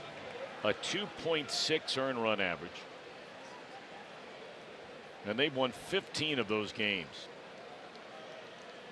They've been holding opponents to a 198 batting average. And of course, right now they're without Yu Darvish. He's pitching in the minor leagues on his way back to the big leagues. One more start, and then he'll be rejoining the major league club. Nothing in one on Winker. That's the same pitch he struck out on his last time up. Fastball high and tight. Now, not just the last 24 games, Tom, but if you start measuring the Cubs starting pitching over the entire season, you know, the batting average against is tops in the National League. Better than the Nationals and better also than the number 3 team, the Milwaukee Brewers. And their pitching staff ERA overall, there's only one team in Major League Baseball with a lower earned run average, and that's the defending world champion Astros. The Astros team earned run average is 2.8 for the year. Cubs are at 3.1.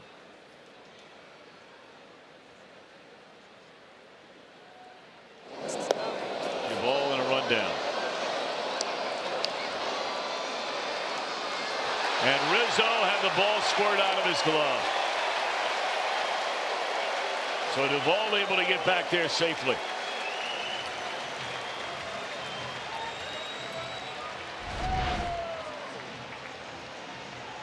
A little header here by he never really had it. Rizzo never had control of that ball at all. As you see, he may have got kind of crossed up as Duvall's going back to the bag. Duvall's got the right of being able to go right back to that bag. Rizzo could have stepped in the way since he was fielding a thrown ball, but never really did have control of that. So the Reds catch a break right there. 1 ball and 2 strikes.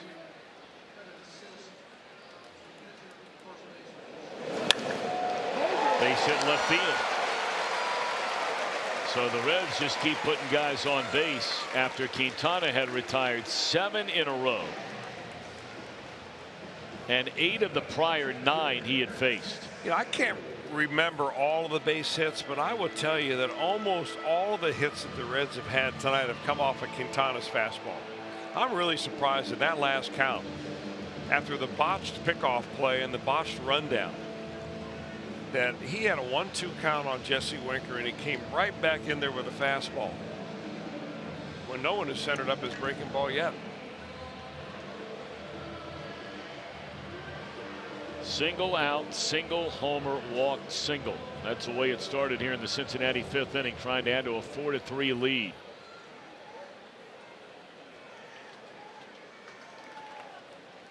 And here's Casali, who has doubled to left field, scored a run, and grounded out to the shortstop. Popped up, short center, right center, or over into left center, I beg your pardon. Now Morris got it for the second out of the inning.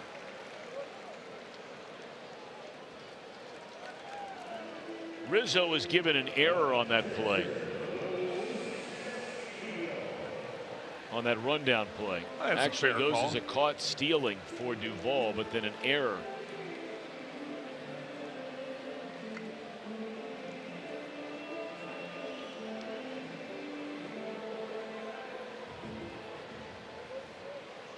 Castillo, 1 hit in 2 at bats, had a single to center field in the second inning and fouled out to Rizzo in the 4th. Single came on the first pitch he saw. And he gets another fastball. Yep. How about that? Inning over, but the Reds strike for 3 to recapture the lead. 2-run home run by Suarez, the big blow.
for heroes. For each post, T-Mobile will donate $1 to support veterans. Well, thanks to our friends at Coca-Cola, July 2nd, 3rd, and 4th. That series, you can buy a $12 ticket package. You get a voucher for a free regular hot dog and a 16-ounce fountain drink at the game.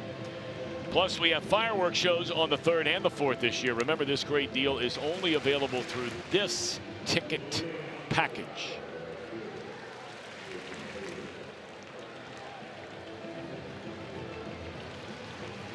Nighttime not quite upon us. Beautiful skies above. Beautiful night.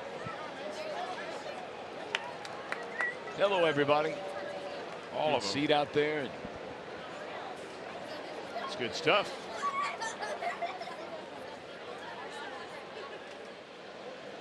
All right, Castillo has handed his second lead of the night. Reds had a 1-0 lead until the Chicago 4th. He gave up a 1-out double, and with a runner at 3rd and 2 outs, he gave up a bunt single to bring in a run by Javi Baez. Suarez will throw out Hayward hustling up the line. And this is the same group which started that 3-run inning in the 4th. He retired Hayward to start the inning, allowed a double to the man who comes out now, Zobrist. Got an out of Rizzo, but Baez the bunt hit to drive in a run. Then the first pitch to Schwarber, and he hit it a ton out by the Starfire bullpen in left center. Now he'll remember the location, that is Castillo will, of each of the base hits he gave up in that inning. The double that he gave up to Zobrist was one up around the inner part of the plate, up around the letter. Zobrist laced it on a ground ball over the first base bag. The pitch to Schwarber was up again and up and away, and Schwarber just took it right into the bullpen in left center field.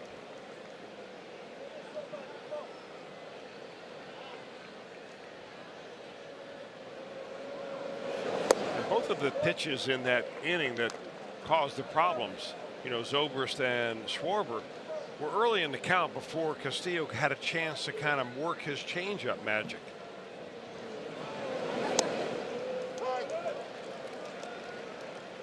Although we saw a lot of first pitch changeups from Kyle Hendricks last night, Tom, and I'm wondering if sometime down the road we're going to see that a little bit more from Castillo. That should not have been granted time. Well, right there were 3 of them last night that shouldn't have been granted. There is no way that Jeremy Rehak should have granted time on that one. The pitcher's already in his delivery.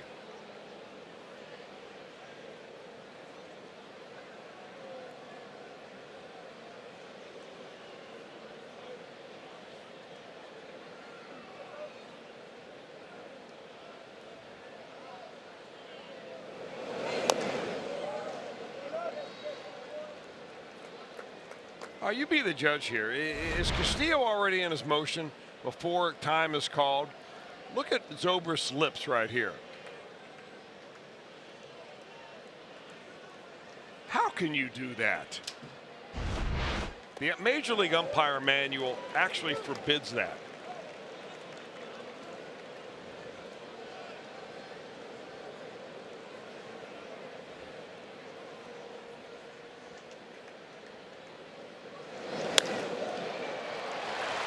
Base hit left field by Zobrist.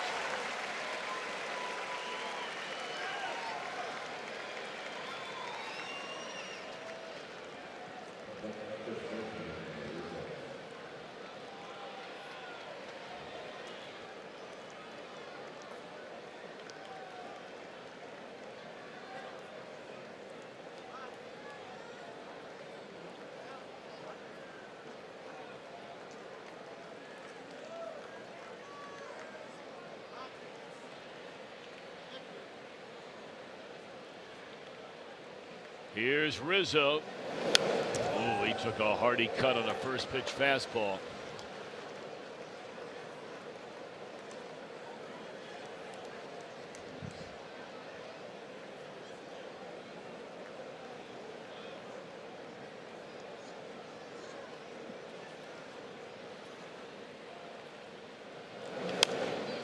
Little pop up. Who's going to get it? And Peraza runs it down. Yeah, we mentioned how Luis Castillo's main signature pitch is that changeup. Of course, the fastball is good, but when you start getting guys chasing the changeup the way he has tonight, you're going to rack up some strikeouts. A swing and miss pitch, 4 punch outs, all of them via the changeup for Castillo. A good one here he's got going this evening. That second strikeout there by Hayward. He just shaking his head like that's almost not fair. All right. Suarez is going to play even with a bag this time, even though there's a runner at first and not a runner at third. That's when Baez put down the bunt single to drive in a run. That looked like it was almost a cross up. What happened here? They call a balk? I think or it hit the batter. Okay, hit the batter. Hit him. Hit him. But that had a weird look to it right from the beginning.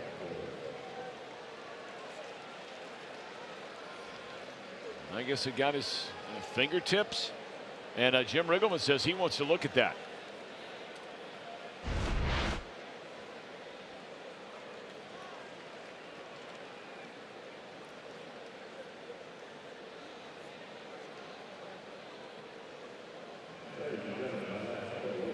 Well, Riggleman wasted no time asking for a look at this.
Get $5,500 purchase allowance on most Buick Envision models.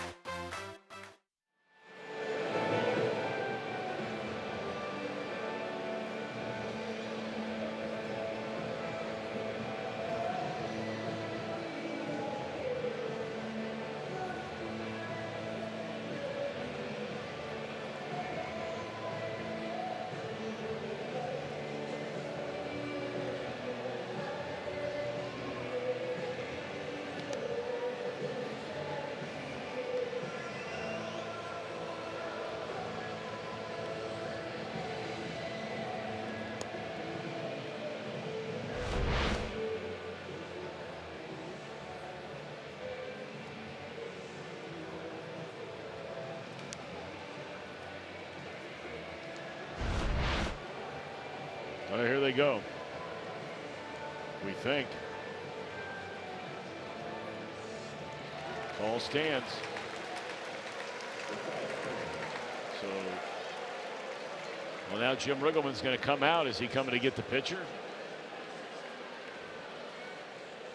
He's got David Hernandez down there in the bullpen.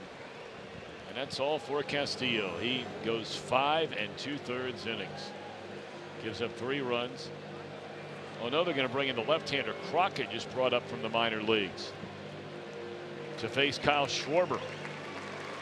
This will be our Skyline Chili call to the bullpen.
Kyle Crockett makes his 2018 season debut, his Cincinnati Reds debut.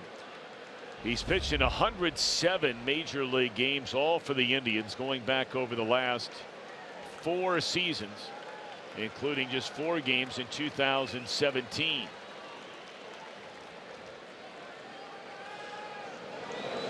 He's on to face Kyle Schwarber, and a first pitch breaking ball, a swing and a miss. Crockett just brought up from the minor leagues yesterday when Wandy Peralta was optioned to Louisville.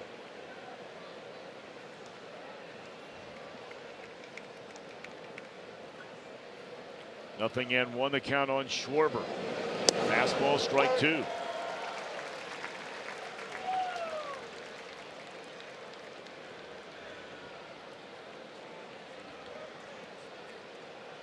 Cubs with 2 on, 2 out. Reds leading by a run. We're in the 6th.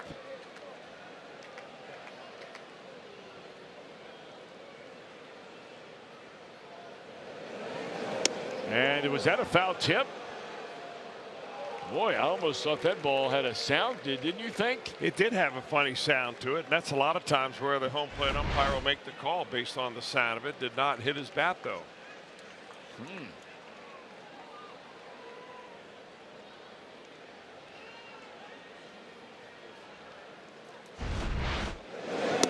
Breaking ball sweeps away.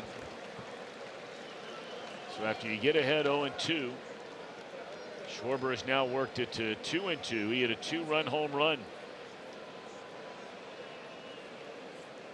to deep left center field his last time up, his 15th of the year.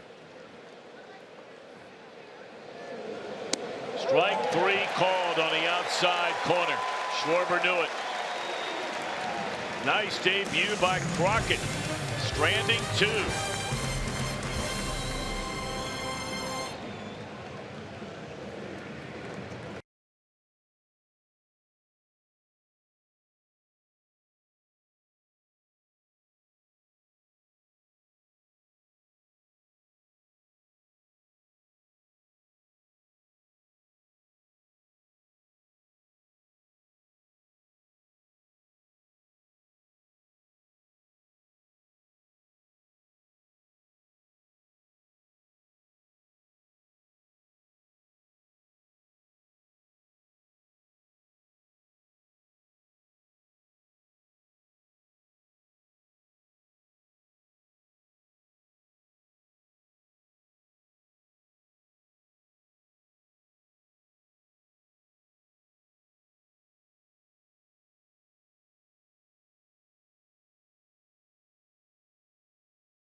The North Division champs in the Florida State League at the break.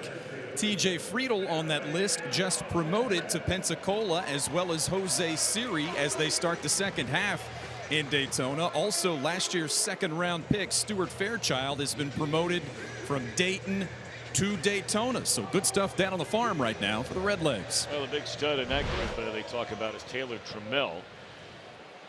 He's a great football player, great athlete, and off to a good start so far this year. Congratulations to Daytona. Anthony Bass now takes over on the mound for Chicago, replacing Quintana, who goes 5, allows 9 hits, 4 runs earned, 2 walks, 3 strikeouts. Well, what a different Quintana we saw here tonight than the one the Reds saw the first time they faced him. That's when Quintana went 7 innings, allowed 1 hit and no runs, punched out 7. Not the Quintana we saw here tonight.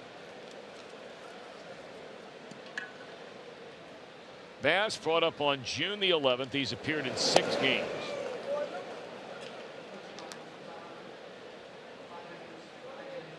He had 3 saves and 18 relief appearances for their AAA team in Iowa. He's pitched in parts of 7 major league seasons for the Padres, the Astros, the Rangers, and now the Cubs. All pitched in Japan in 2016, did Anthony Bass. Yeah, you talk about a guy that has had a curvy, twisted road to the major leagues. It would be Anthony Bass, no question about it. Was picked up as a Rule 5 draftee back in 2013 when he was snatched by the Astros from the Padre organization. Made his way over to the Rangers, ended up going to the Mariners, being released there. Rangers signed him again, and then the Cubs signed him last December 21st as a minor league free agent. Very much like the deal that was signed by Kyle Crockett to the Reds in this offseason. 1 ball and 2 strikes on Billy Hamilton.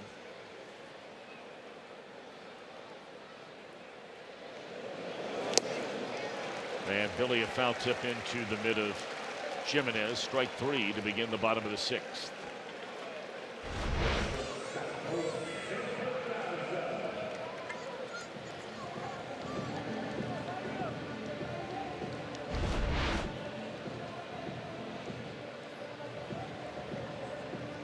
So back we go to the top of the order in Peraza. He got things started in that 3-run 5th inning with a single to center, stole second and scored on the base hit by Votto.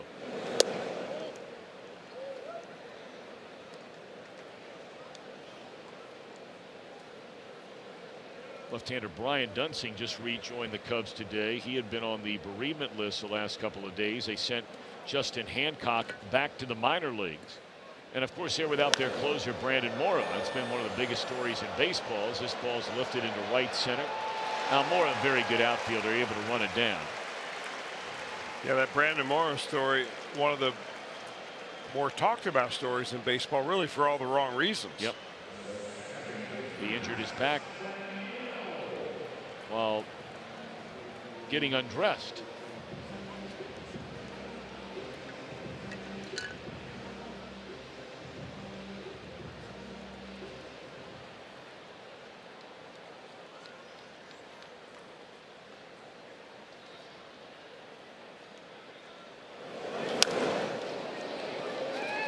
Baez cuts it loose, and the inning is over. 1, 2, 3 for Bass. We're off to the 7th. Reds in front of Chicago, a 4-3 game.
season, but there were some much shorter starts earlier this year.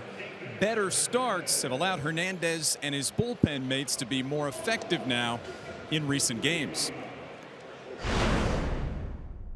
You know, 6 innings, if we get that, I feel like, you know, we have the arms and the capability of just shutting down the door for the last 3 innings. And I think over the last week, we've done that.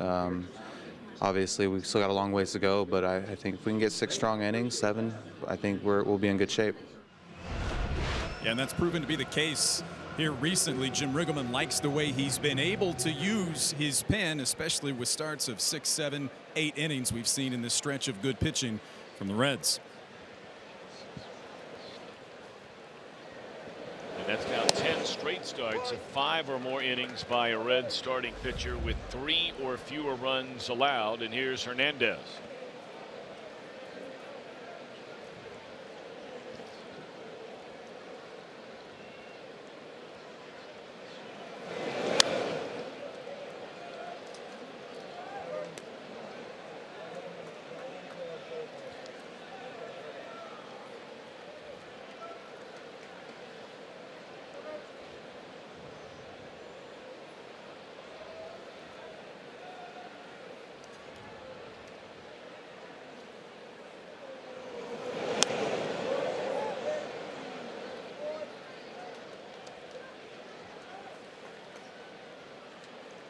Manfred Jr. to be followed by Jimenez, and then a pinch hitter, one would assume, for Bass.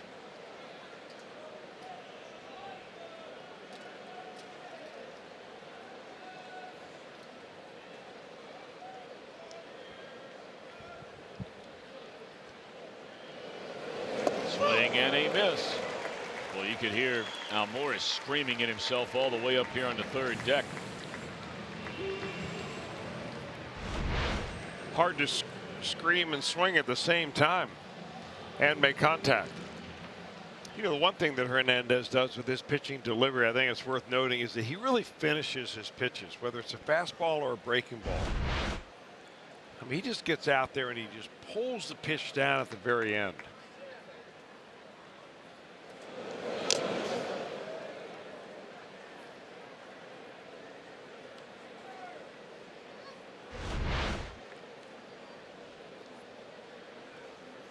Everybody in that trio right there has been in the same situation that Casali has, getting one right off the face mask.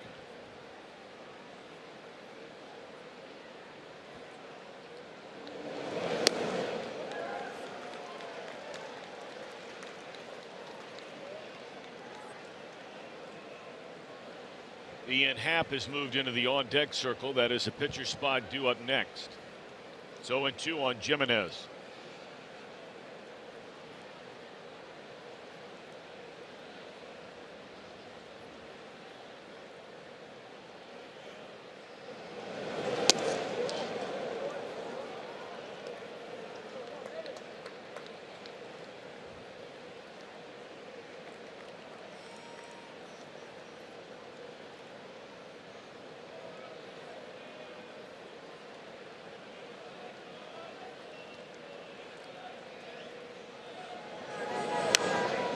Popped up, and that ball over near the stands and out of play.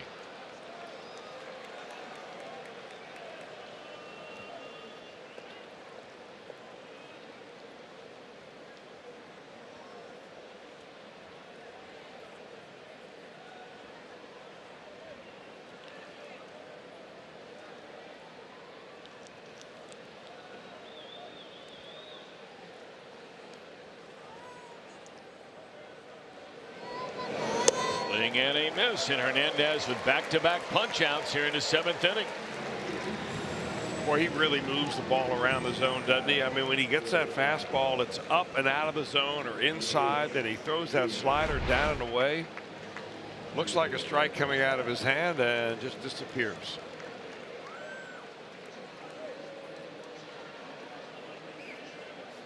And this is really what I'm talking about. The Fox tracks down there in the bottom. You see where those pitch locations are.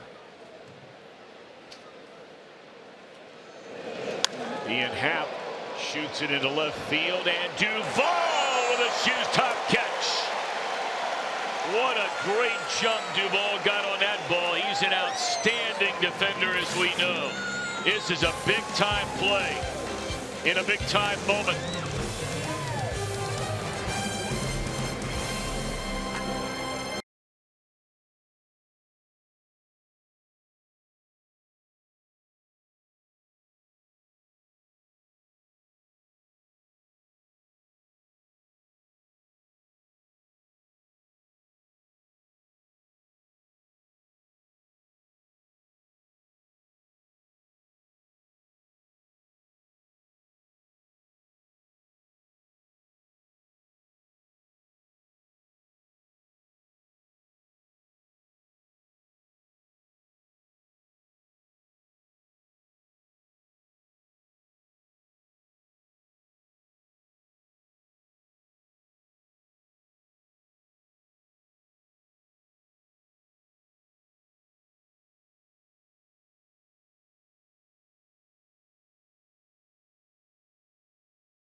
At 7 a.m. Then a pair of games in the group with Korea taking on Mexico. That's who, Chris, you said you're rooting for, Mexico. You got that right. Germany faces Sweden tomorrow on Fox. Stream it live on the Fox Sports app.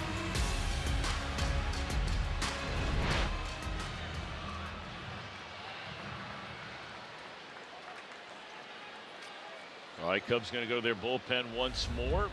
Bring on Justin Wilson.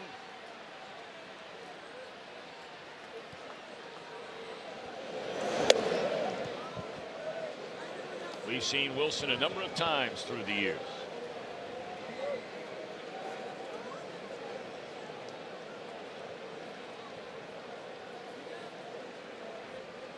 Saw him with the Pirates for 3 seasons in 12, 15, and 14. Pitched for the Yankees in 15. Tigers a couple of years, and then came to the Cubs last year. He has good stuff, but he's really wild. I mean, we saw him walk in the winning run the last time the Cubs were in town. I think he walked 3 batters in the inning, if I remember right.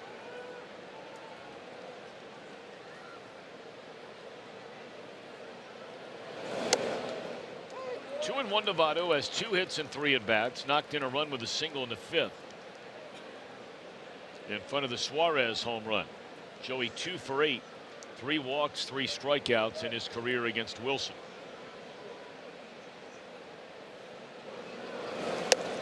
Three and one. They've gone to the bottom of the 9th inning in Pittsburgh. Arizona and the Pirates are scoreless. Cardinals in the 4th, 1-0 lead in Milwaukee. And in the 6th inning, Phillies in front of the Nationals, 8-2 in D.C.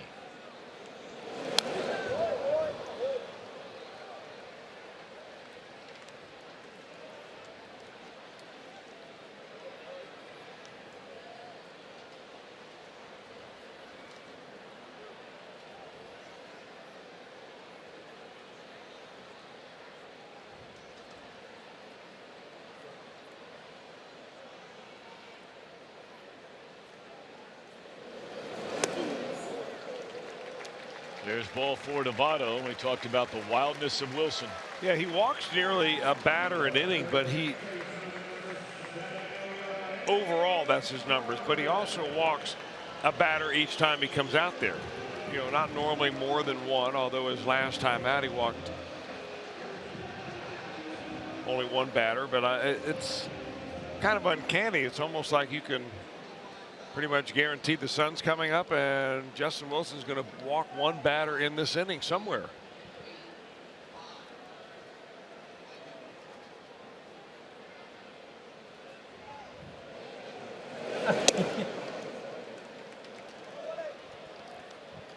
Suarez 0 for 2 in his career against Wilson. Suarez a big blow in this one. A 2-run home run to straightaway center field to give the Reds this current 1-run lead. It came in the 5th inning. 57 runs batted in for Suarez, most in the league.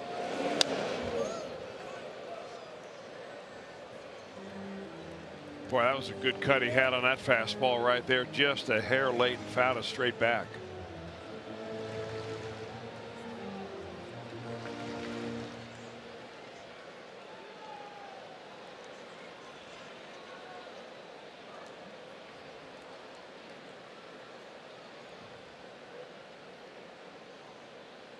Ball and 1 strike on Suarez. Grounded through the hole into left field, a base hit. 3 hits tonight for Eugenio Suarez.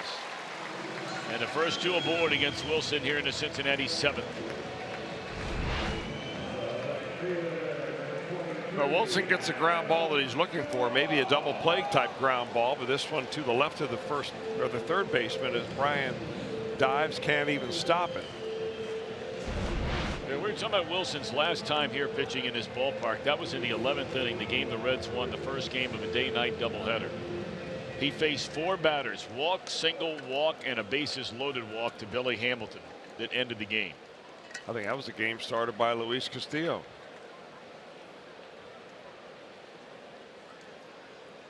Two on, nobody out.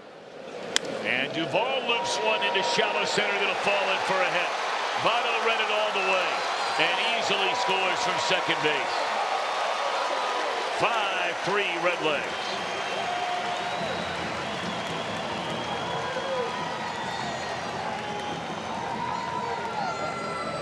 The Reds read this one right. Votto's on second base, and he knows there's nobody going to catch this one. He's off as soon as that ball appears it's going to fall into center field. Never even looks back, Votto does, and no holding him up this time is Billy Hatcher. So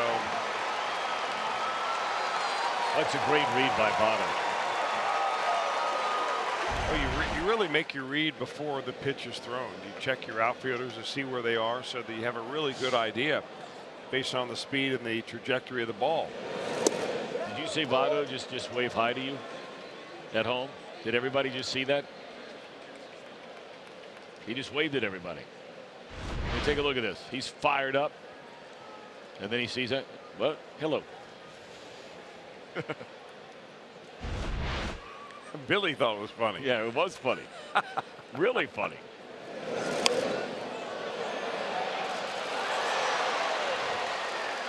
Jesse Winker trying to put down a bunt and pops it up. Now, was he asked to bunt? You think there had to be, right? There's no way that guy. Well, he did it 2 times in a row. Right. Not good for him because he's also not running.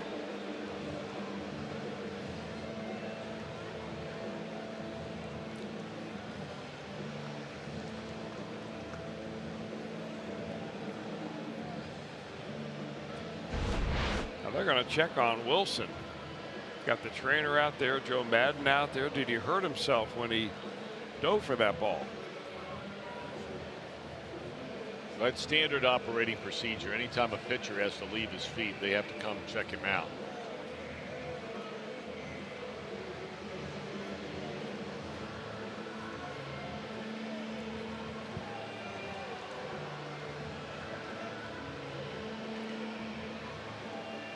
Apparently he's fine.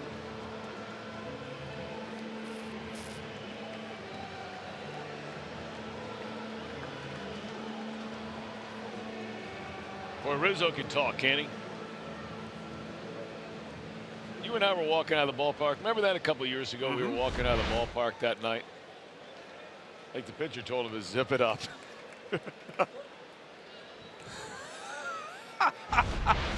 That's classic. We were walking out of the ballpark a couple years ago, man. He could not have been cooler to a bunch of people that were a bunch of fans that were outside. And look, these guys get it every day, and nobody gets it like they get it in two places.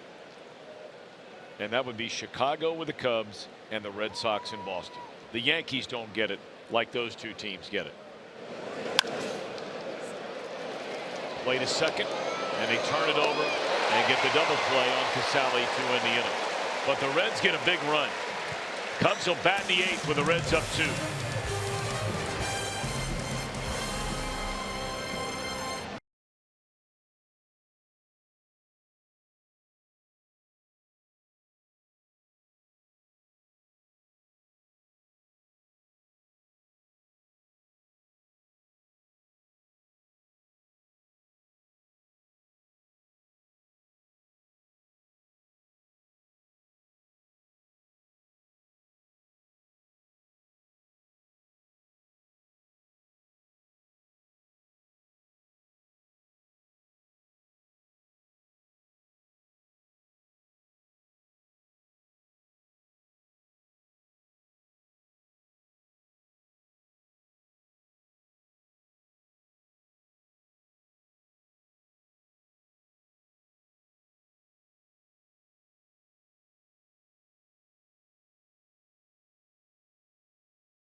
Kurt Casale.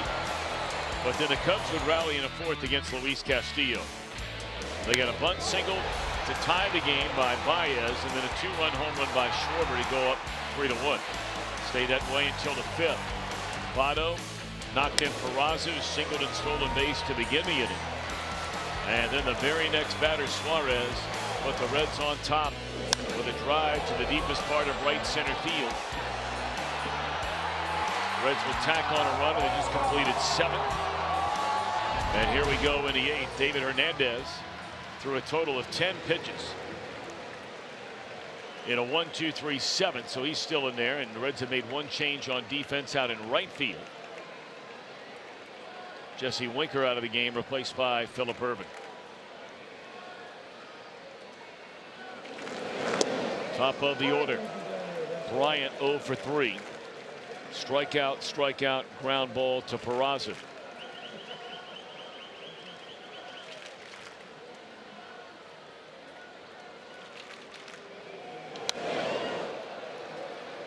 We saw last night, even though it was a 4-run lead, the Cubs do keep coming at you.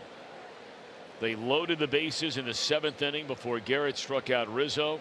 They put 2 on in the 8th inning before Hughes struck out Almora.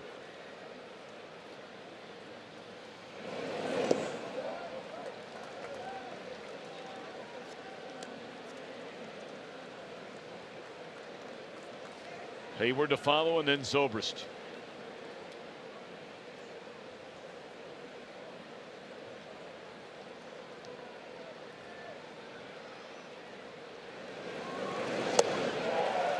Boy, is that breaking ball something else from David Hernandez.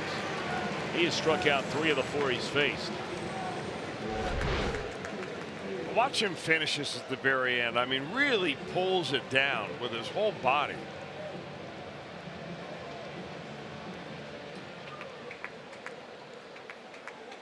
You know, we've talked a lot about the Reds bullpen here, you know, really throughout the entire season. They've been good ever since Hernandez came back. When they got better when Lorenzen came back.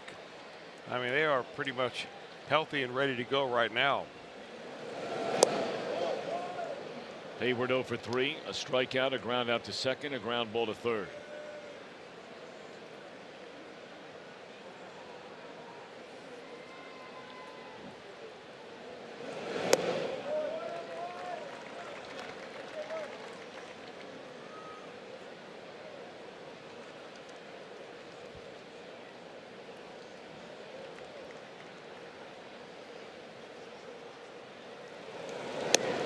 3-0.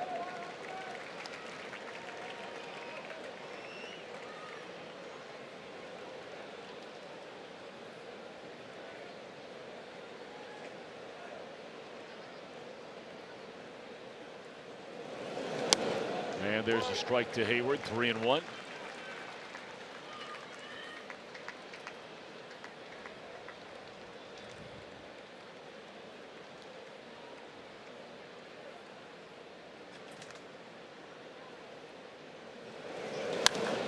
That ball drilled into deep center field, but Billy will get there. 2 down in the inning. As part of the Ohio Lottery postgame concert series, Cincinnati's very own Walk the Moon will be performing live on the field following the game on Saturday, July the 28th. If you have a ticket to the game, you can stick around for the show from Walk the Moon. Visit Reds.com/concerts. So here comes Zobrist. He's been on base 3 times. Ben Zobrist, in the history of Great American Ballpark, has the highest OPS of any player that's ever come stumbling through here. And we're talking about guys now with 100 or more plate appearances. Zobrist in front of the duo of Lance Berkman. We know all the havoc he caused in his ballpark forever with Houston. And Troy Tulowitzki.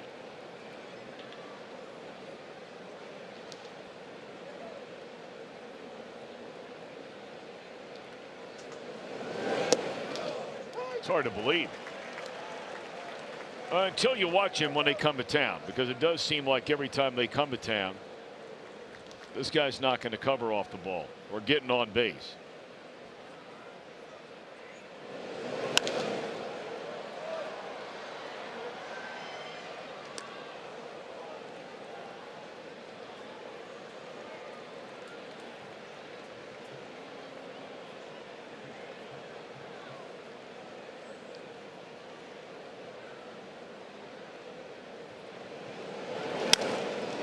Broken bat roller. How about David Hernandez? Dealing 6 in a row without even working up a lather.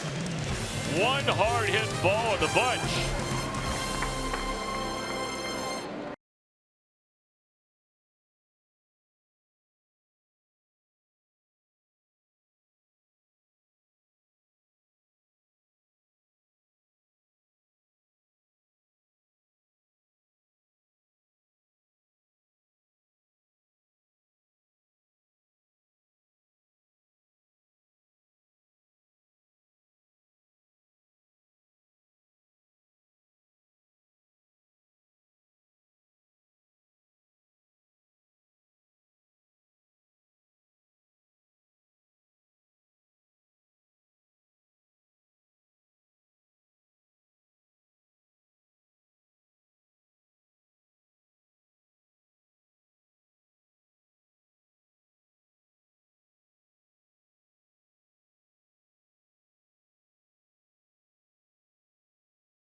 Roofing 3:30.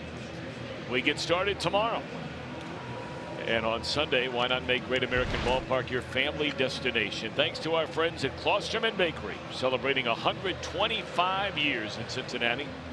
You can get half-price Reds tickets. We have the mascot races, face painters, so much more. And this week, kids 14 and younger get that Billy Hamilton Fathead. Thanks to First Student. Reds.com for tickets.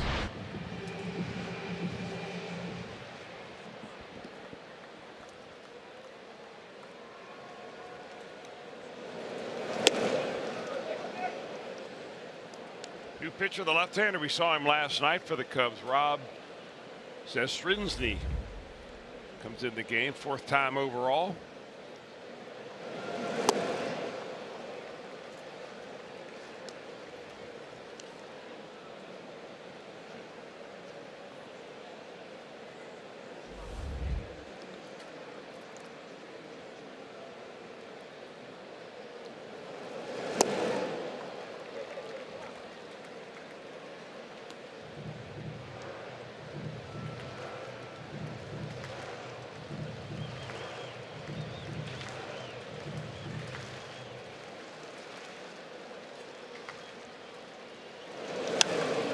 High fly ball into right field will be played off the bat of Brandon Dixon, batting for the pitcher Hernandez, into the glove of Hayward.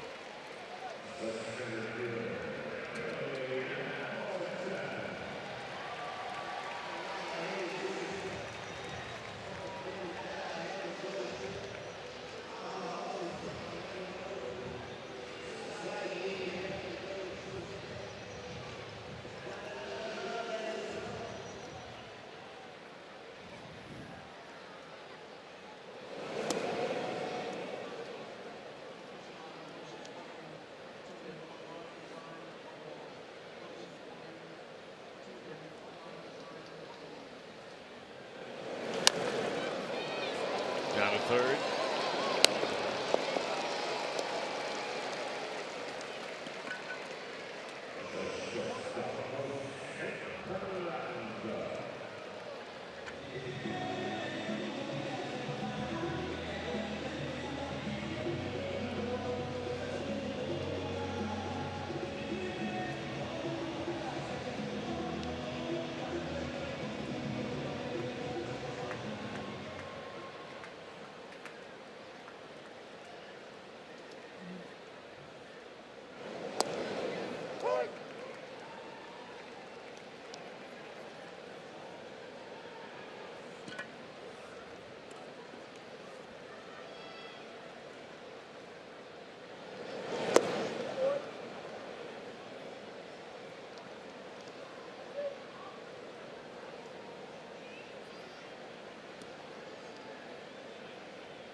Remember watching Jose Peraza earlier, Tom, and even some of last year when he was struggling so mightily that he was actually moving his back foot as the pitch was coming in an effort to try to get him to stay back. Watch the foot now, completely just solid, stable, right in the back of the batter's box. I mean, everything about his approach at the plate has gotten better.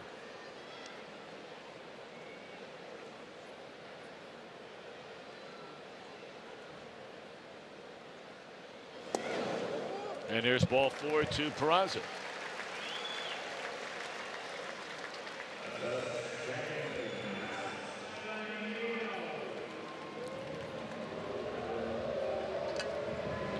Coming up after the game, it'll be Reds Live, brought to you by Performance Kings Honda, so stick around for that.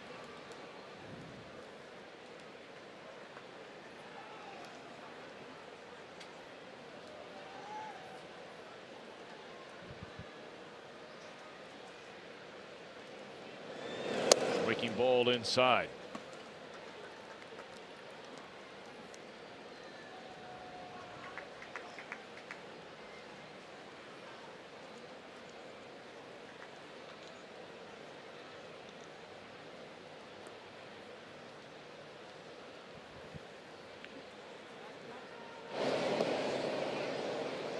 Blandino is 0 for 3, drew a walk back in the 2nd inning. Reds in front 5-3 here in the bottom of the 8th. Castillo is in line if the Reds bullpen can nail this thing down to get the win. And Iglesias will come on and try and save it in the 9th.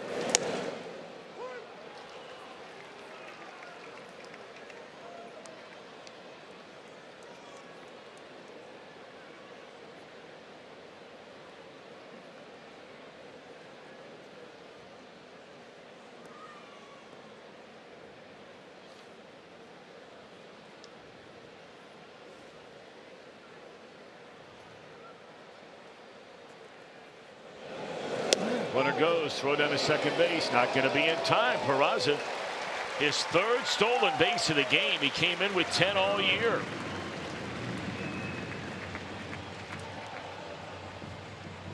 Now that's why the Cubs threw over earlier in the at bat. They're thinking maybe he's just going to take off. They're not really holding him on. He didn't have a huge lead. Zastrinsky is kind of deliberate to the plate, and he just never even thought about Peraza stealing second base.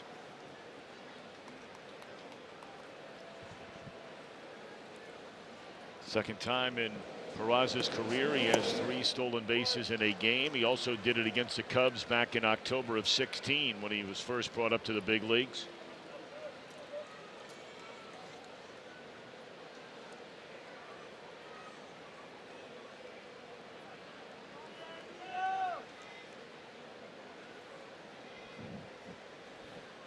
Two and two to Blandino. Off the glove of Rizzo into right field. Here comes Peraza. Here comes a throw. Reds get another run. Blandino in a rundown. And he's tagged out, but Blandino, a big base hit off the glove of Rizzo into right. And that gives the Reds a 3-run cushion. With the Cubs coming to bat, Rizzo to lead off the 9th inning.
For over 30 offers, visit buyatoyota.com. Toyota, let's go places.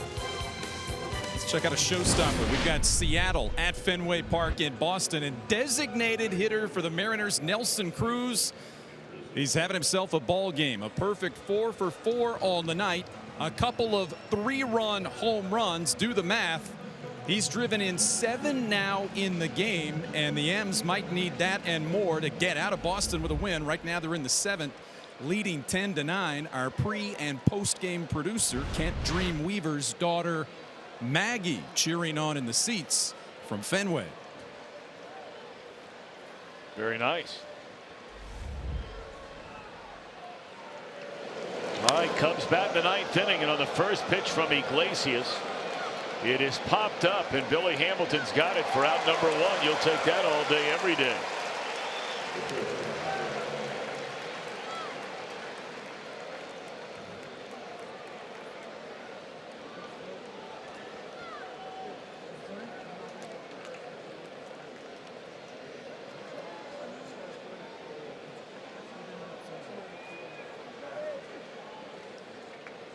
I think that's how badly Anthony Rizzo likes to hit the fastball, is that he'll chase that first pitch even 3 runs down in the 9th inning. He'll get the fastball and he'll go take a hack at it no matter what the situation is.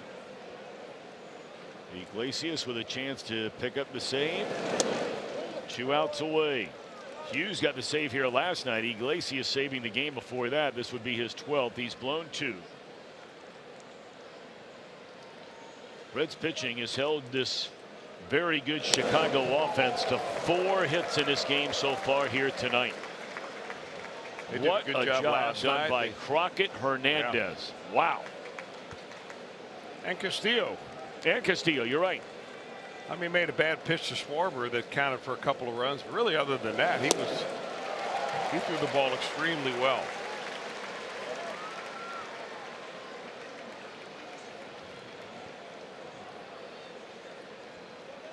But huge tack on runs here for the Reds in the last 2 innings, and thanks in large part again to walks. I mean, how many times have we seen it with the Reds bullpen where, you know, you walk a guy through the years, not this year, but the last couple of years, and they come around to score, and you go from a 1-run game to a 3-run game, and that's what's happened here the last 2 innings. Wilson a walk, Reds scored a run. 2-out walk to Peraza, Reds score a run.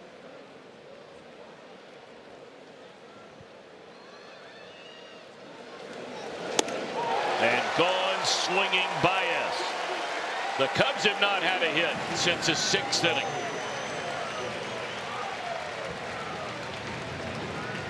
Now, this is what you don't want to have to face with your right-handed hitter, especially facing Raisel Iglesias. That little breaking ball drops his arm angle down.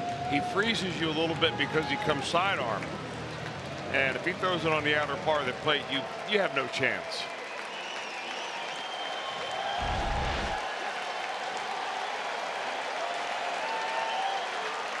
Nine in a row retired by Reds pitching. And a breaking ball is in there. The last Cub to reach base is when Baez was hit by a pitch. That was the final batter that Castillo faced all the way back in the 6th inning. In fact, they've only had 1 hit since the Schwarber home run in the 4th. 0-1 on Schwarber. Or 1-1, I beg your pardon.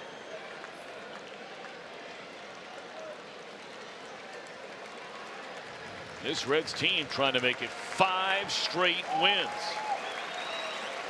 And Iglesias is an out away from doing it.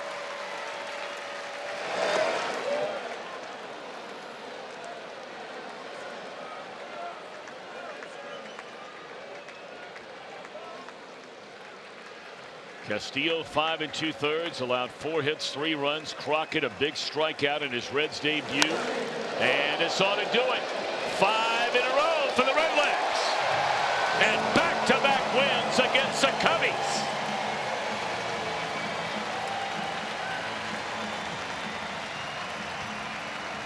Doesn't get much better than that.